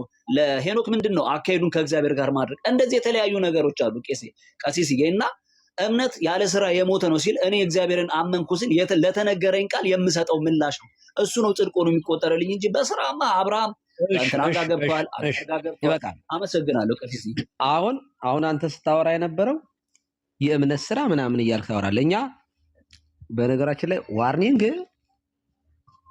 ኦኬ አንዴ ጠብቀኝ፣ ካሜራህን ካላበራህ እያለኝ ነው በግድ። በጣም ናፍቄዋለሁ እንዴ! በጣም ነው የናፈኩት እንዴ ሰውየው። ይሄ ቲክቶክ ካሜራህን ካላጠፋህ ካላበራህ በአስቸኳይ ልንዘጋህ ነው ይሉኛል። ታወራ የነበረው አንተ ከእምነት ውጭ ስለሆነ ስራ እያወራን አስመስለህ ነው ያወራኸው። ሲጀመር እኛ ስለ ስራ ስናወራ እምነት መሰረት ስለሆነለት ስራ ነው እንጂ የምናወራው ከእምነት ውጭ ስለሆነ ስራ አውርተንም ተነጋግረንም አናውቅም። እኛ በመሰረቱ ቅድም አሉኝ እኮ በመልካም ስራ በመጽናት እንደዚህ ለሚያደርግ ሰው እግዚአብሔር ብለው ጠቀሱልኝ። እሱ የሚናገረው ሌላ ሀሳብ። ቆይ አንዴ፣ ከሃይማኖት ውጭ ማለት ነው ታዲያ? እሱ ከሃይማኖት ውጭ ማለት ነው። እኛ እኮ በእኛ ቤተክርስቲያን በመጽናት በምናምን የሚለው ነው ስላነሱ ነው። ቆይ ልጨርስ። ሲጀመር ይኸውልህ መሐመድ መልካም ስራ ስለሰራ ይጸድቃል የሚል ትምህርት የለም። ኦኬ እኛ የምናወራው እምነት መሰረት አሚንሰ መሰረት ኢቲ ወካላሃንያ ህንፃ ወንድቅ እሙንቱ እምነት መሰረት ነው፣ ሌሎቹ ጣሪያና ግድግዳ ናቸው ይላል ቅዱስ ዮሐንስ አፈወርቅ። እምነት መሰረት ነው። እምነት መሰረት ስለሆነለት ስራ ነው እንጂ የምናወራው ሰው ሳያምን መልካም ስራ ስለሰራ ገነት ይገባል የሚል ትምህርት የለንም። ሲጀመር ስለ እምነት ስራ ነው እንጂ የምናወራው ሰው አሁን ለምሳሌ አንድም ጴንጤ ከመጠመቁ በፊት ክርስቲያን በመሆኑ በፊት ጹም፣ ጸልይ፣ ስገድ አንልም እኛ። መጀመሪያ ትምህርት ይማራል። አምኖ የእምነት ትምህርት ከተማረ በኋላ ይጠመቃል። ከዚያ በኋላ ነው መጾም፣ መጸለይ፣ ንስሐ መግባት የሚመጣው እንጂ ንስሐ ግባ የሚባለው ከእምነት በፊት ከሆነ በክርስቶስ አለማመን ኃጢአት ስለሆነ ነው። ንስሐ ግባ የሚባለው አንድ ሰው በክርስቶስ አለማመን ኃጢአት ነው። ስለዚህ እዚያ ሐዋርያት ሥራ ምዕራፍ 2 ላይ እንዳለው ንስሐ ግቡ ኃጢአታችሁ ይደመሰሰን በኢየሱስ ክርስቶስ ተጠመቁ ስለሚል በክርስቶስ አለማመን በአሁኑ ሰዓት ላይ ኃጢአት ነው፣ ራሱን የቻለ ኃጢአት ነው። ስለዚህ ክህደት ስለሆነ ማለት የደሙን ዋጋ ማክፋፋት ስለሆነ ስለዚህ ከእምነት ውጭ ስለሆነ ስራ እኛ አናወራም። ሲጀመር እምነትን የቀደመ ስራ በፍጹም ሊኖር አይችልም። ስለሱ አናወራም እኛ። ሃይማኖት ከምግባር ጋር እንላለን እንጂ ምግባር ከሃይማኖት ጋር ብለን እንኳን ራሱ አንናገርም። ምግባርን አስቀድመን ሃይማኖትን አስከትለን አንናገርም እኛ። እምነት ይቀድማል፣ ከዚያ በጎ ስራ ደግሞ ይከተላል። እምነት ከምግባር ጋር ስናወራ እንደዚያ ነው የምናወራ ነው። አንተ ግን ስታወራ የነበረው ልክ እኛ ስራን አስቀድመ ነው። ስለዚህ አብርሃም እግዚአብሔርን ፈለገ፣ አገኘው፣ ተነጋገረው። ኦኬ እግዚአብሔርን መሆኑን አምኗል። እና ያመነው እግዚአብሔር አንድ ነገር ተናገረው። በቃ በእኔ ካመንህ ከሀገርህ ከዘመዶችህ ከቤተሰብ ተለይተህ እኔ ወደማሳይ ምድር ውጣ ነው። እሺ ብሎ ወጣ። አብርሃም እዚያ ላይ ነው መታዘዝ የጀመረው። ልብ አድርግ። የእግዚአብሔርን ድምፅ ሰማ። ከዚያ እሺ ብሎ በመታዘዝ ወጣ። መታዘዝ ስራ ይባላል። እሺ ማለት ከቤተሰብ መለየት፣ ከሀገር መለየት፣ ከዚያ ሁሉ ከኖረበት መለየት ስራ ይባላል። መታዘዝ ስራ ነው። ኦኬ እሺ ማለት ስራ ነው። አለመታዘዝ ኃጢአት አይደለ? ልክ አዳም ባለመታዘዝ ሞት እንዳመጣ መታዘዝ ደግሞ ስራ ይባላል። ስለዚህ አብርሃም አመነ ጽድቅም ሆኖ ተቆጠረለት ሲል ስለወጣበት ታሪክ እየተረከ እንጂ ያለው የሆነ ስፔሲፊክ የሆነች ነገር ይዞ ስለዚያ እያወራ አይደለም ነው። አሁን ወደ ቶፒካችን እንመለስ። ስለ ስራ ስላልሆነ የምናወራው ስለ እምነት ብቻ የሚለው የፈረሰ ነው። በነገራችን ላይ አልፈረሰም። ቀሲስዬ ግድ የሉትም እሱ ላይ ያተኩሩልኝ። መሰረቱ እሱ ነዋ የመጽሐፍ ቅዱስ። አሁን እግዚአብሔር እናንተ እኛን ጸድቃችኋል ይላል። ማቴዎስ መጽሐፍ እንደሚል ቀሲስ ይቅርታ ጸድቃችኋል ይላል። እንዴት እናድርግ? አንመነው ይህንን ቃል ከአብርሃም ጋር ተመሳሳይ ስለሆነ ነው።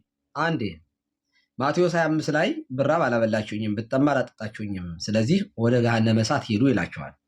እንደዚህ ያላቸው ሰዎች እነማን ናቸው?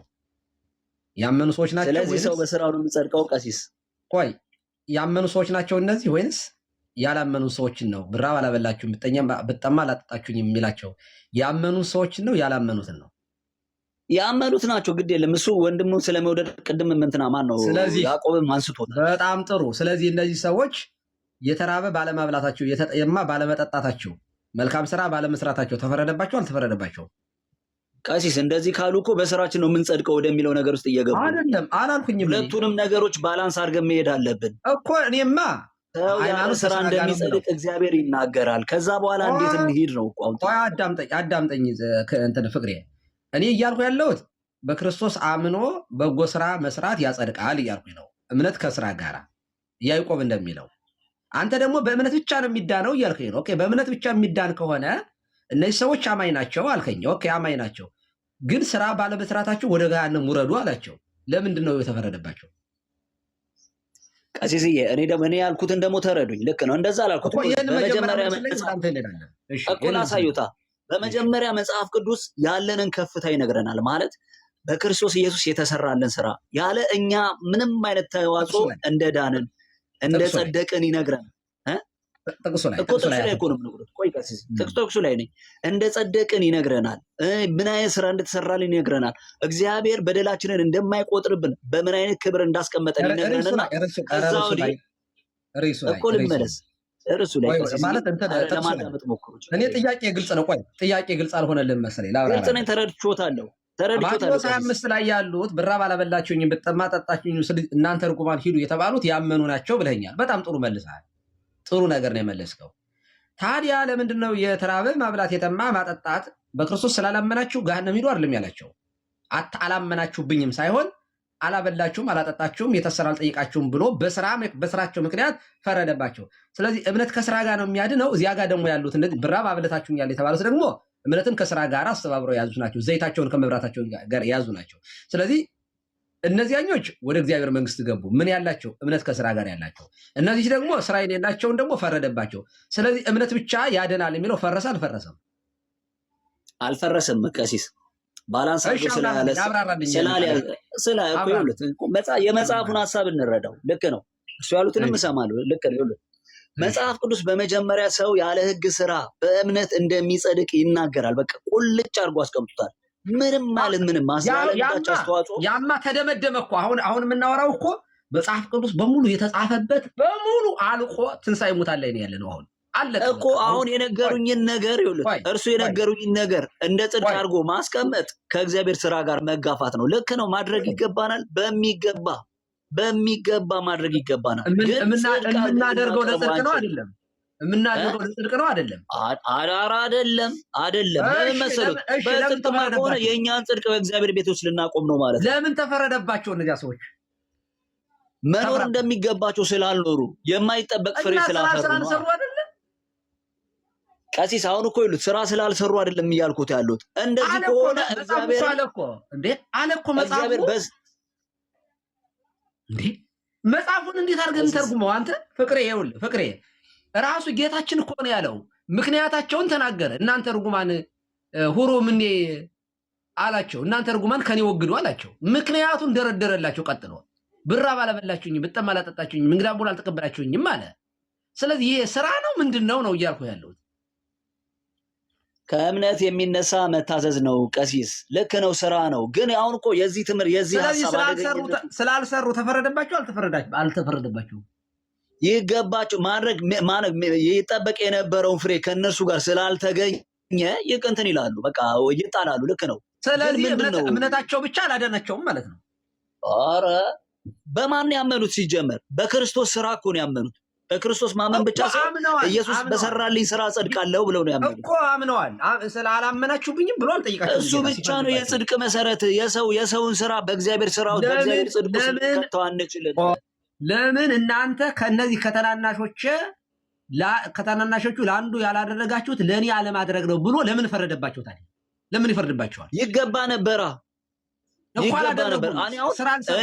አልሰሩም። ቀሲስዬ ልክ ነው። ይኸውልህ ተረድቼዋለሁ እኮ እኔ ወንድሜን አለመውደድ አልችልም። ወንድሜን ካልወደድኩ ነፍሰ ገዳይ ነው። ከጠላኸው ግን ይፈረድብሃል ነው። ከጠላኸው ግን ብታምንም በክርስቶስ ሌላ መንፈስ ውስጤ ገብቷል ማለት ነው። ለምን መሰሉት? ወንድሙን የማይወድ ነፍሰ ገዳይ ነው ብሎ አስቀምጧል አይደለ? በቃ ሌላ መንፈስ ማለት ምን ማለት ነው? በቃ ከክርስቶስ መንፈስ የተቆረጠ መንፈስ ማለት ይሄ ነገር ይገባ ነበር ሊያፈራ የሚገባው ከትምህርቱ የተነሳ አይደለም። ቆይ አንተ ቆይ ለምሳሌ እኔ የምሻሸው ለምን መሰሉት? ቀሲስ ተረዱ። የምሻሸው የእኛን ስራ ከክርስቶስ ስራ ጋር እያወዳደርን እግዚአብሔር ይሄ ጽድቄ ነው ብለን እንዳንፎካከረው። ማንም አላለም። ሰው እንደራ እየተፎካከርን ነው። ሰው ማለት አላወቁትም። እንደው እኔ አሁን ቀሲስ ሊበኩሉ ጋር ነው የገባው በነገራችን። እሺ ልስማ። ውልፊጥም ወዴትም መሄድ የለም። ዛሬ በቃ ብለህ ወጥተህ ትሄዳለህ እንጂ ማንም አይነካም። ሚዩት የሚያደርግ ደስ ይለኛል ቀሲስዬ። አዳምጠኝ። አሁን እያወራ ያለው መጽሐፉ እንደሚያወራው ነው የምንናገረው። ክርስቶስ ራሱ ምን ይላል? እናንተ ርጉማን ከኔ ወግዱ ይላል። ምክንያታቸውን ይደረድራል። ስራ አልሰራችሁም ነው የሚላቸው። የተራበ አላበላችሁም፣ የተጠማ አላጠጣችሁም፣ እንግዳ አልተቀበላችሁም ነው የሚለው። እንግዲህ እንግዳ ለመቀበል፣ የተራበ ለመብላት፣ የተጠማ ለመጠጣት፣ አለማጠጣት ወደ ገሃነም ያስፈርዳል ማለት ነው። ይህ ስራ ለመስራት ነው እያወራ ያለው።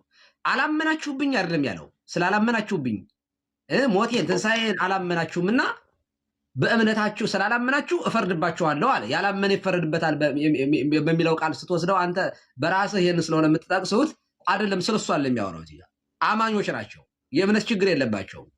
በነገር ላይ ምን አልክ አንተ? ሌላ መንፈስ ነው አልክ።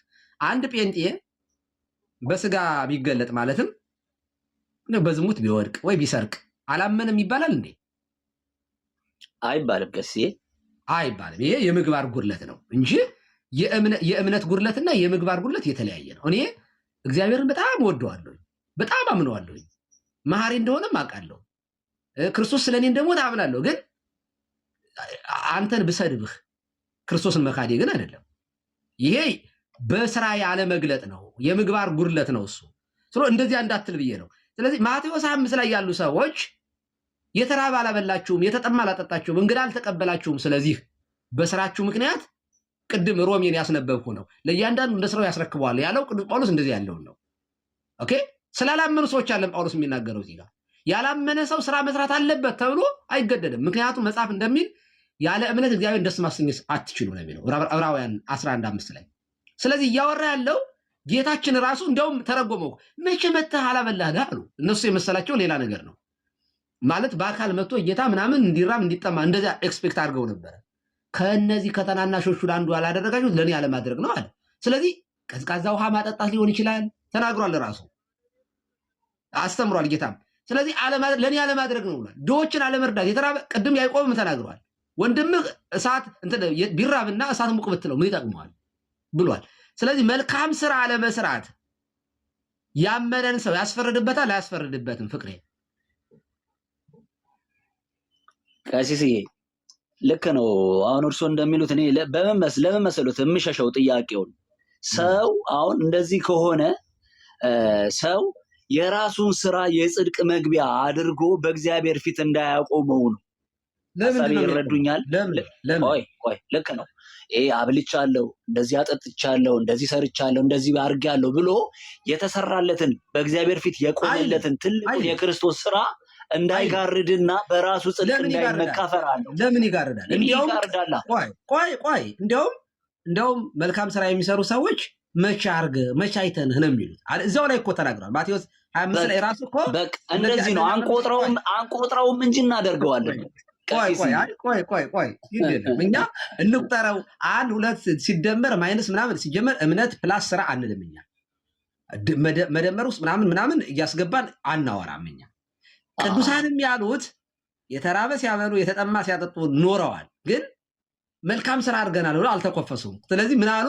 መቼ መታይተን አበላን መቼ ሲሉ ለተናናሾች ያደረጋችሁ ለእኔ ማድረጋችሁ ነው ብሏል። አየህ በቃ እሱ ነው የቆጠረልን። እኮ አይደለ እኮ ስራ ግን ሰርተዋል ሰዎቹ። አይሰራም ወጣኝ ቀሲስ እኮ እምነት ብቻ ግን እንደ ጽድቅ መስፈርት አድርገን እንዳንመካበት ነው የምፈራው። የክርስቶስን ስራ እሱ ያዳነንን ትልቁን ስራ እንዳንጋርደው ነው የምፈራው ነው እንጂ መስራትማ እንዴት ነው? እንዲያውም የብርቱካን ዘር መርገማችን ማን ነው? ቆይ እሱ መርገማችን ስለሚሉኝ ይሰማለሁ። አንድ ያደምበ እንዲያውም እኛ ክርስቶስን በስራ ነው የምንገልጠው።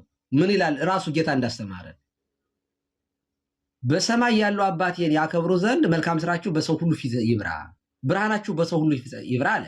ለምን? በሰማይ ያለው አባቴን በእናንተ ምክንያት ስላለው ብርሃን የሰማዩ አባቴ ይመሰገን ዘንድ። ስለዚህ መልካም ብርሃናችሁ የተባለው መልካም ስራችሁ ብሎ ራሱ ጌታ ተረጎመ። ስለዚህ መልካም ስራችን እኛ ክርስቲያኖችን የምንታወቀው እንዲያውም ከኔ ተማሩ ያለውን ጌታ ክርስቶስን የመምሰል ህይወት ቴዎሲስ ሲኖረን ነው። እግዚአብሔርን የመምሰል ህይወት ሲኖረን በስራችን ክርስቶስን እንገልጠዋለን። አለበለዚያ እምነት አለን እያልን ያጋንን ስራ የምንሰራ ከሆነ የምንገልጠው ዲያብሎስን እንጂ እግዚአብሔርን አይደለም። ስለዚህ ክርስቲያን በስራው በእምነቱ ክርስቶስን እየመሰለ ማደግ አለበት። ይህን ያልሰርቻለሁ እያለ ግን አይቆጥርም። እሱ ትዕቢት ነው የሚሆነው። መጽሐፍ እንደሚል ግን በእምነት ብቻ ግን አይዳንም። ምክንያቱም እምነት ብቻውን ሳይሆን የሚያድነው የተራበ ማብላት፣ የተጠማ ማጠጣት፣ የተቸገረ መርዳት ጭምር ጋር ሲጨመር እዚያ ማቴዎስ 25 ላይ እንዳነያቸው የአባቴ ቡሩካን ያስብላል። አይ ቀላቀሉት። ለምን መሰለህ? እግዚአብሔር ያለ ስራ ጽድቅን እንደቆጠረልን ይናገር። እኔ አሁን ይሉት ስራ መስራት ከቆጠረላቸው እነዚህ ሰዎች ለምን እንደተፈረደባቸው በቃ ፍሬያቸው ሌላ ሆነ። ቀሲስ አሁን ይሉት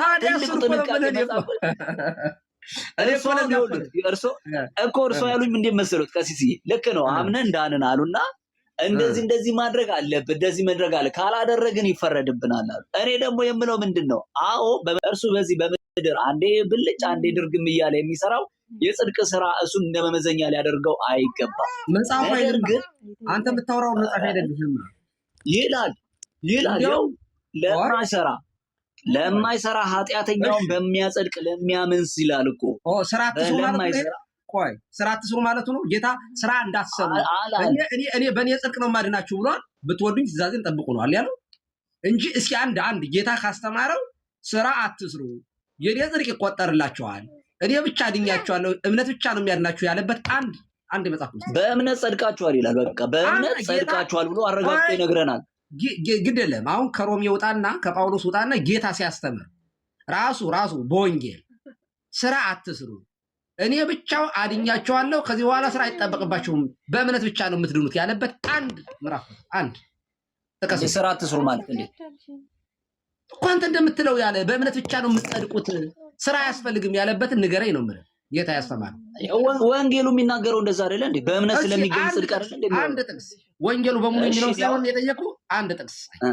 እሺ እንዲያውም እኔ በአንጻሩ እኔ ግን ስራ የዘላለም ህይወትን እንደሚያስገኝ ጌታ ያስተማረውን ጠቅስላለሁ። ኦረ ኢየሱስን ማመን ነው በልጁ የሚያምን ነው የዘላለም ህይወት አለው የሚለው እንጂ የሚሰራ አይደለም። እሺ እኔ ላምብባ እኔ ላውጣለህ። ቆይ ካላመንክም አላውጣለህ። እኔ በመጽሐፍ ቅዱስ በደንብ አድርጌ ነው የማሳየህ። ምን ችግር አለብኝ እኔ ወንድም አለ። እንዲያውም የዘላለም ህይወትን እወርስ ዘንድ ምን ላድርግ ብሎ ለጠየቀው ስራ እንዲሰራ ነው ያዘው ጌታ። አይገርምም? አይ እሱ ቢሉኝ እኮ ገና ሳይሰቀል የነበረው ነው ቀሲስ። ስለዚህ በቃ ሰው ለመጽደቅ የህግ ስራ ያስፈልገዋል ማለት ነው። ወንጌል እኮ የተሰራው ወንጌል እኮ የተሰራችው እኮ በደሙ እኮ የጸደቀበት ህጉ የጸደቀበት እንጂ እኮ ትምህርቱ እኮ ከሞቱ በፊት የተሰበከ እኮ ነው ወንጌል እኮ። ይሄን አታውቅም እንዴ አንተ? ከዚያ በኋላ ማስተማረም ታዲያ እንዴት እሱ ከመሞቱ በፊት ነው ትለኛለህ እንዴ? ቸር መምህር የዘላለም ሕይወት ዘንድ ምን ላድርግ አለው ሉቃስ 18:18 ላይ ቸር መምህር ሆይ የዘላለምን ሕይወት ወርስ ዘንድ ምን ላድርግ ብሎ ጠየቀው። እሺ ስለምን ቸር ትለኛለህ? ከአንዱ ከእግዚአብሔር በቀር ቸር ማንም የለም። ቸር አትበለኝ ማለቱ ሳይሆን ቸር ብለው ቸር ይለኛል፣ ባመሰግነው ያመሰግነኛል ብሎ በተንኮል የመጣ ሰው እንደነበረ ነው አባቶች የሚተረጉሙት። ጌታ ግን እንዲህ አለው ትእዛዛቱን ጌታ የመለሰለት ምንድነው? አትስረቅ፣ አታመንዝር፣ አትግደል ነው። ስለዚህ አለመስረቅ ቸር ማለቱ ማመኑ ነው። ቸር መምህር ብሎት ነው የመጣው። ኦኬ እንደ እምነት ይቆጠራል። ግን ቸር ማለት እና ቸር እንድትልህ ከሆነ ቸር ስላልሆ ብቻ በዚህ መዳን ሳይሆን የዘላለም ሕይወትን መውረስ ከሆነ አትስረቅ፣ አታመንዝር፣ አትግደል ነው ያለው። ስለዚህ አለመግደል መጽሐፍ ቅዱስ እንደሚነግረን ጳውሎስም ጽፎታል። ይሄንን ማለት የተገለጡ የሥጋ ስራዎች ገላትያ 5 ላይ ተናግሯቸዋል። መግደል፣ ምንፍቅና፣ መዝፈን የመሳሰሉ ስካር የመሳሰሉት የሚያደርግ የእግዚአብሔር መንግስት አይወርስም ብሎ ተናግሯል። ጌታ ደግሞ የሚወርሰው የማይገድል እናት አባቱን የማይዘሙት በሐሰት የማይመሰክር ነው ብሎ ይህንን የሚያደርግ ሰው የዘላለም ሕይወትን እንደሚወርስ ተናግሯል። ይሄ ከእምነት ውጭ ማለት ግን አይደለም። አምኖ ሰው እነዚህ ነገሮች በደርግ የዘላለም ሕይወት ይወርሳል። ሃይማኖት ከምግባር ጋር እናንተ ግን አንድ ጥቅስ እምነት ብቻ የሚል አንድ ጥቅስ ነው የምነግርህ። ባይዘ 2 3 ምናምን አልጠይቅህም። ብቻ እንደውም እምነት ብቻ ተብሎ የተጠቀሰው ለአጋንንት ብቻ ነው። እምነት ብቻ ነው። አንድ ጥቅስ አታመጣልኝም። ፌዝ አለው ለምታምን ጥቅስ የለም። ጥቅስ አምጣልኝ። እሺ አሁን ባሉት ትንትን ህግንና ጸጋን ቀላቅለውብኛል። ይቅርታ አድርጉልኝና ለምን መሰሉት?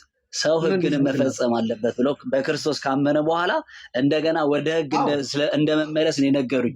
ግድ ነው? አይ አይደለም። ይሄ መጽሐፍ ቅዱስ ለይቶ አስቀምጧል። ህግ ማለት የህግ ስራ ውስጥ ነው የገቡልኝ። እኔ አለማመንዘር እሱ ምን ይለዋል መጽሐፍ ቅዱስ? ትእዛዛትን ማለት ነው። አዎ ጠቅላላ ያለው የምልልስ አሁን እነሱ ቆይ ኮንፈርም ላድርግና ትሞግተኛለህ። አዎ 10 ትእዛዛትን የማይቀበል ሰው አይድንም። ለምን? አሁን በሐዲስ ኪዳን አምኖ በክርስቶስ አምኖ ልብ አድርግ። ስለ ስራ ሳወራ እኔ ከእምነት የተለየ አይደለም የማወራው። ሁሌ ሳወራ እንደ ክርስቲያን ስለሆነ የማወራ አምኖ በክርስቶስ አምኖ ስለሚሰራ ስራ ነው የማወራው። ክርስቶስ አይሆኑ ይላል። ሌላ ማመልክ ከሆነ አልድንም። የእግዚአብሔርን ስም በከንቱ አትጥራ ይላል። ይሄ የእግዚአብሔርን ስም በከንቱ ይሄም የታመነ ነው በሐዲስ ኪዳን። እናት አባትህን አክብር ይላል። እናት አባቱን የማያከብር ሰው በድቅድቅ ጨለማ መብራቱ ይጠፋል ተብሎ እንደተጻፈ አለማክበር እናት አባትን አለማክበር በዚህ ዘመን ያስፈርዳል።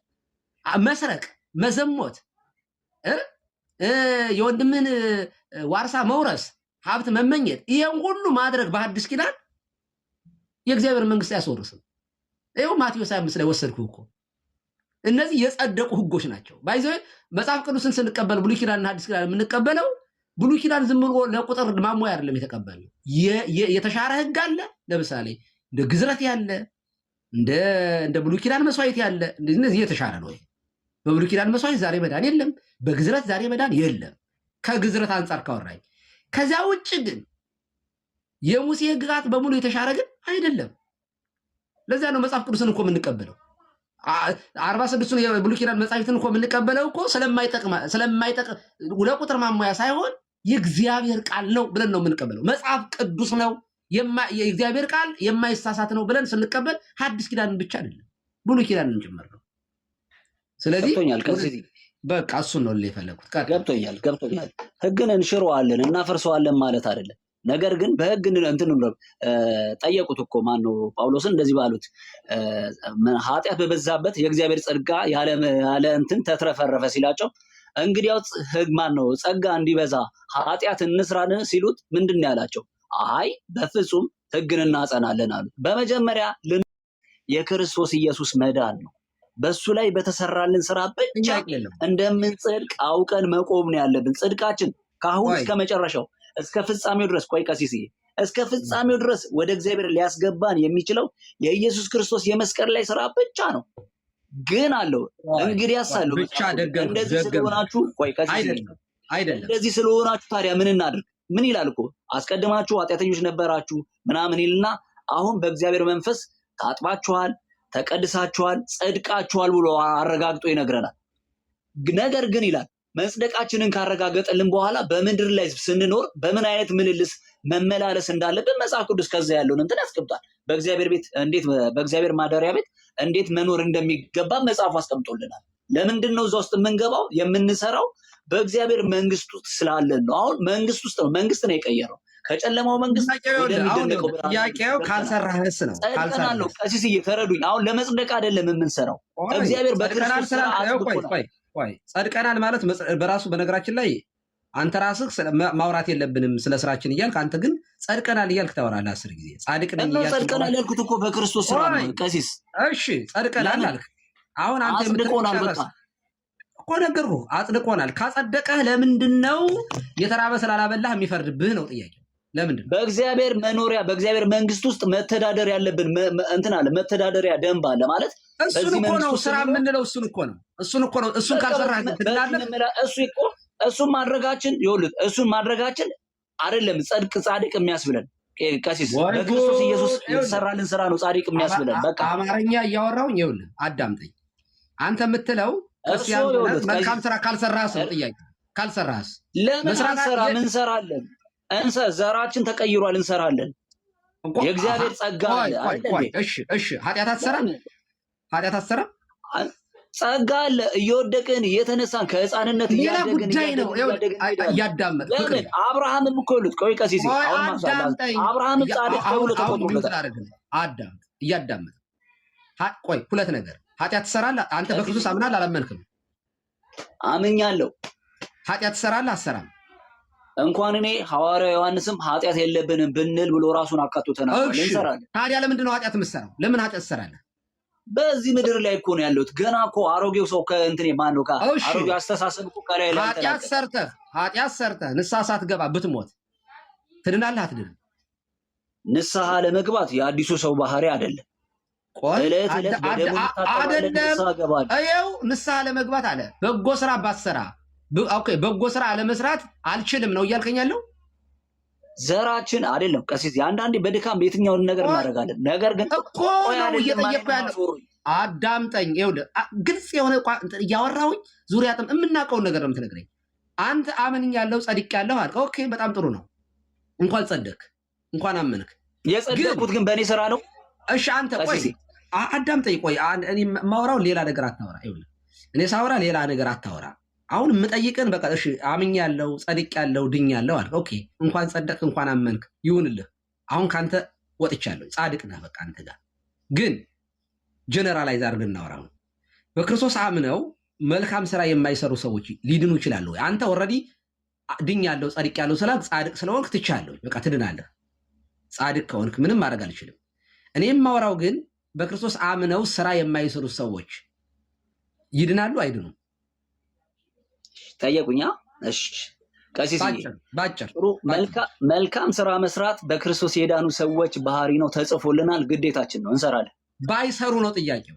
ኦኬ እንደዚህ ካልክ ደግሞ ኦኬ ለምን በጣም እንደዚህ ከሆነ አልዳኑ መልሰልኛል። ለምን አይሰሩም ብለኸኛል። ኦኬ ለዚህ የምጠይቅ ጥያቄ ኦኬ ጴንጤ ኃጢአት አይሰራም እያልከኝ ነው? ቀሲስ አልወጣኝም፣ በምድር ላይ ነው ያለው። ማር ቤት ውስጥ ለምን ትጠይቀኛለህ? ቆያ ላውራ ቀሲስ፣ እኔ እኮ የምጠይቀው ይኸውልህ፣ ቆይ አዳምጠኝ። እሺ ዝም አልከው፣ አዳምጠኝ። እኔ አሁን መልካም ስራ ስለሚሰሩች እያወራሁ አይደለም። ነው አምነው መልካም ስራ ስለሚሰሩ ሰዎች እያወራሁ አይደለም። በቃ እነሱ ይድናሉ፣ ምንም ጥያቄ የለም። እያወራሁ ያለው ጴንጤ የሆነ ሰው በሙሉ ኃጢአት አይሰራም ካልከኝ ሌላ ዲቤት ነው የሚሆነው፣ ሌላ ውይይት ነው። እኔ አሁንም ማወራህ ክርስቲያን ሆነው አምነው በክርስቶስ መልካም ስራ የሌላቸው ሰዎች ይድናሉ አይድኑም ነው ጥያቄው። የስ ኦር ኖ ነው መልስ አሁን መሆን ያለበት። እሺ አለመስራት አይቻልም ካልከኝ፣ ክርስቲያን ሆኖ አለመስራት አይቻልም ካልከኝ ማቴዎስ 25 ላይ ለምን እነዚያ ሰዎች መልካም ስራ አልሰሩ አምነው? እሺ እንደ አሁን አዳምጡኝ ቀሲስ። እሺ ጸድቀናል የምንለው እኔ ጸድቅ ያለው ስላልኩ ሳይሆን እግዚአብሔር ራሱ በቃሉ ጸድቃችኋል ብሎ በቃ ስለጸደቁት አታውራ። የጠየቁ ግን አተናናቆረኝ ፕሊስ፣ ደክሞኛል። እኔ ስለጸደቁት ሰዎች እየጠየቁ አይደለም። እገባለታለሁ፣ እዛ ውስጥ ልግባ። ቀጥታ ግባ። እኔ ማወራ ስፔሲፊክ ላድርግልህ። ቆይ አቋርጣለሁ። አሁንም ይኸውልህ እኔ እያወራሁ ያለሁት አምነው መልካም ስራ ስለማይሰሩ ሰዎች ብቻ ነው ማወራ። ስለጸደቁ ሰዎች አታውራኝ። እሺ ቀጥል። ላውራ እያያዛላ ይገናኛል እኮ ቀሲስ። አልፈልግም። ማን ገብቶኛል፣ እሱ ገብቶኛል። እኔ የምፈልገው ወደዛው እወርዳለሁ። ለምን እንዳወራ አይፈቅዱልኝም ቀሲስ። ስለሚያያዝ ነው እኮ አይደለማ። ዙሪያ ጥምጥም አትሄድ። በቃ እኔ ልድገምልህ። አንተ የምትለው ልንገርህ ምን እንደምትለኝ እኔ እኮ አውቀዋለሁ። አምኛለሁ፣ የክርስቶስ ጽድቅ ተቆጥሮልኛል፣ በክርስቶስ ድኛለሁ አልከኝ። እሺ አልኩ፣ ተቀበልኩ። በቃ አሁን ድኖ መልካም ስራ ስለማያሰሩ ሰዎች ብቻ ነው። አይ የዳነ ሰው መልካም ክፉ ነገር አያደርግም ካልከኝ እዚህ ጋር ትቆማለህ እና እንደሚሰራ አሳያለሁኝ እኔ። አይ የክፉ ስራ ቢሰራም ይድናል ካልከኝ አሁንም እዚህ ጋር እንቆማለን። ጥያቄ ሁለት ነገር ነው። ያመነ ሰው ስለመጽደቁ ስለምናምን አንማወራው። ያው ግን ኦኬ አመነ፣ ዳነ፣ ጸደቀ። የጸደቀ ሰው ኃጢአት ይሰራል አይሰራም ነው ጥያቄው። ኃጢአት አይሰራም ካልከኝ አይሰራም፣ ይሰራል አይሰራም። ኃጢአት ሲሉ ምን አይነት ኃጢአት? በቃ ዝሙት መስራት ሊሆን ይችላል፣ የተራበ አለመብላት፣ የተጠማ አለመጠጣት ሊሆን ይችላል። በኃጢአት ጸንቶ ስለመኖር ስለሱ አልደግፍም። አሁን ስለ ጸንቶ ማውራት አወራውኝ እኔ። አሁን ታዲያ እንደዚህ ሆኖ እኮ አሁን እዚህ ምድር ላይ ያለ ጴንጤ ኃጢአት አይሰራም ብለው እርሶ ይቀበሉኛል? አንተ ስለምትከራከር ነው። እንኳን እኔ ዮሐንስ ራሱ እኮ ኃጢአት አለብን እኮ ኃጢአት ይሰራል። በጣም ጥሩ እሺ፣ ኃጢአት ይሰራል። ልክ ነኝ ያልኩት ቀሲስ ሐዋርያ ዮሐንስ ኃጢአት የለብንም ብሎ ራሱን አካቶ የለ? ልክ ነኝ? ቆይ አዳምጠኛ እንዴ ተው። አንተ የምትለኝ እኔ አምንሃለሁኝ። እሺ ኃጢአት አለመስራት አይቻልም ብለኛል፣ ተስማማን።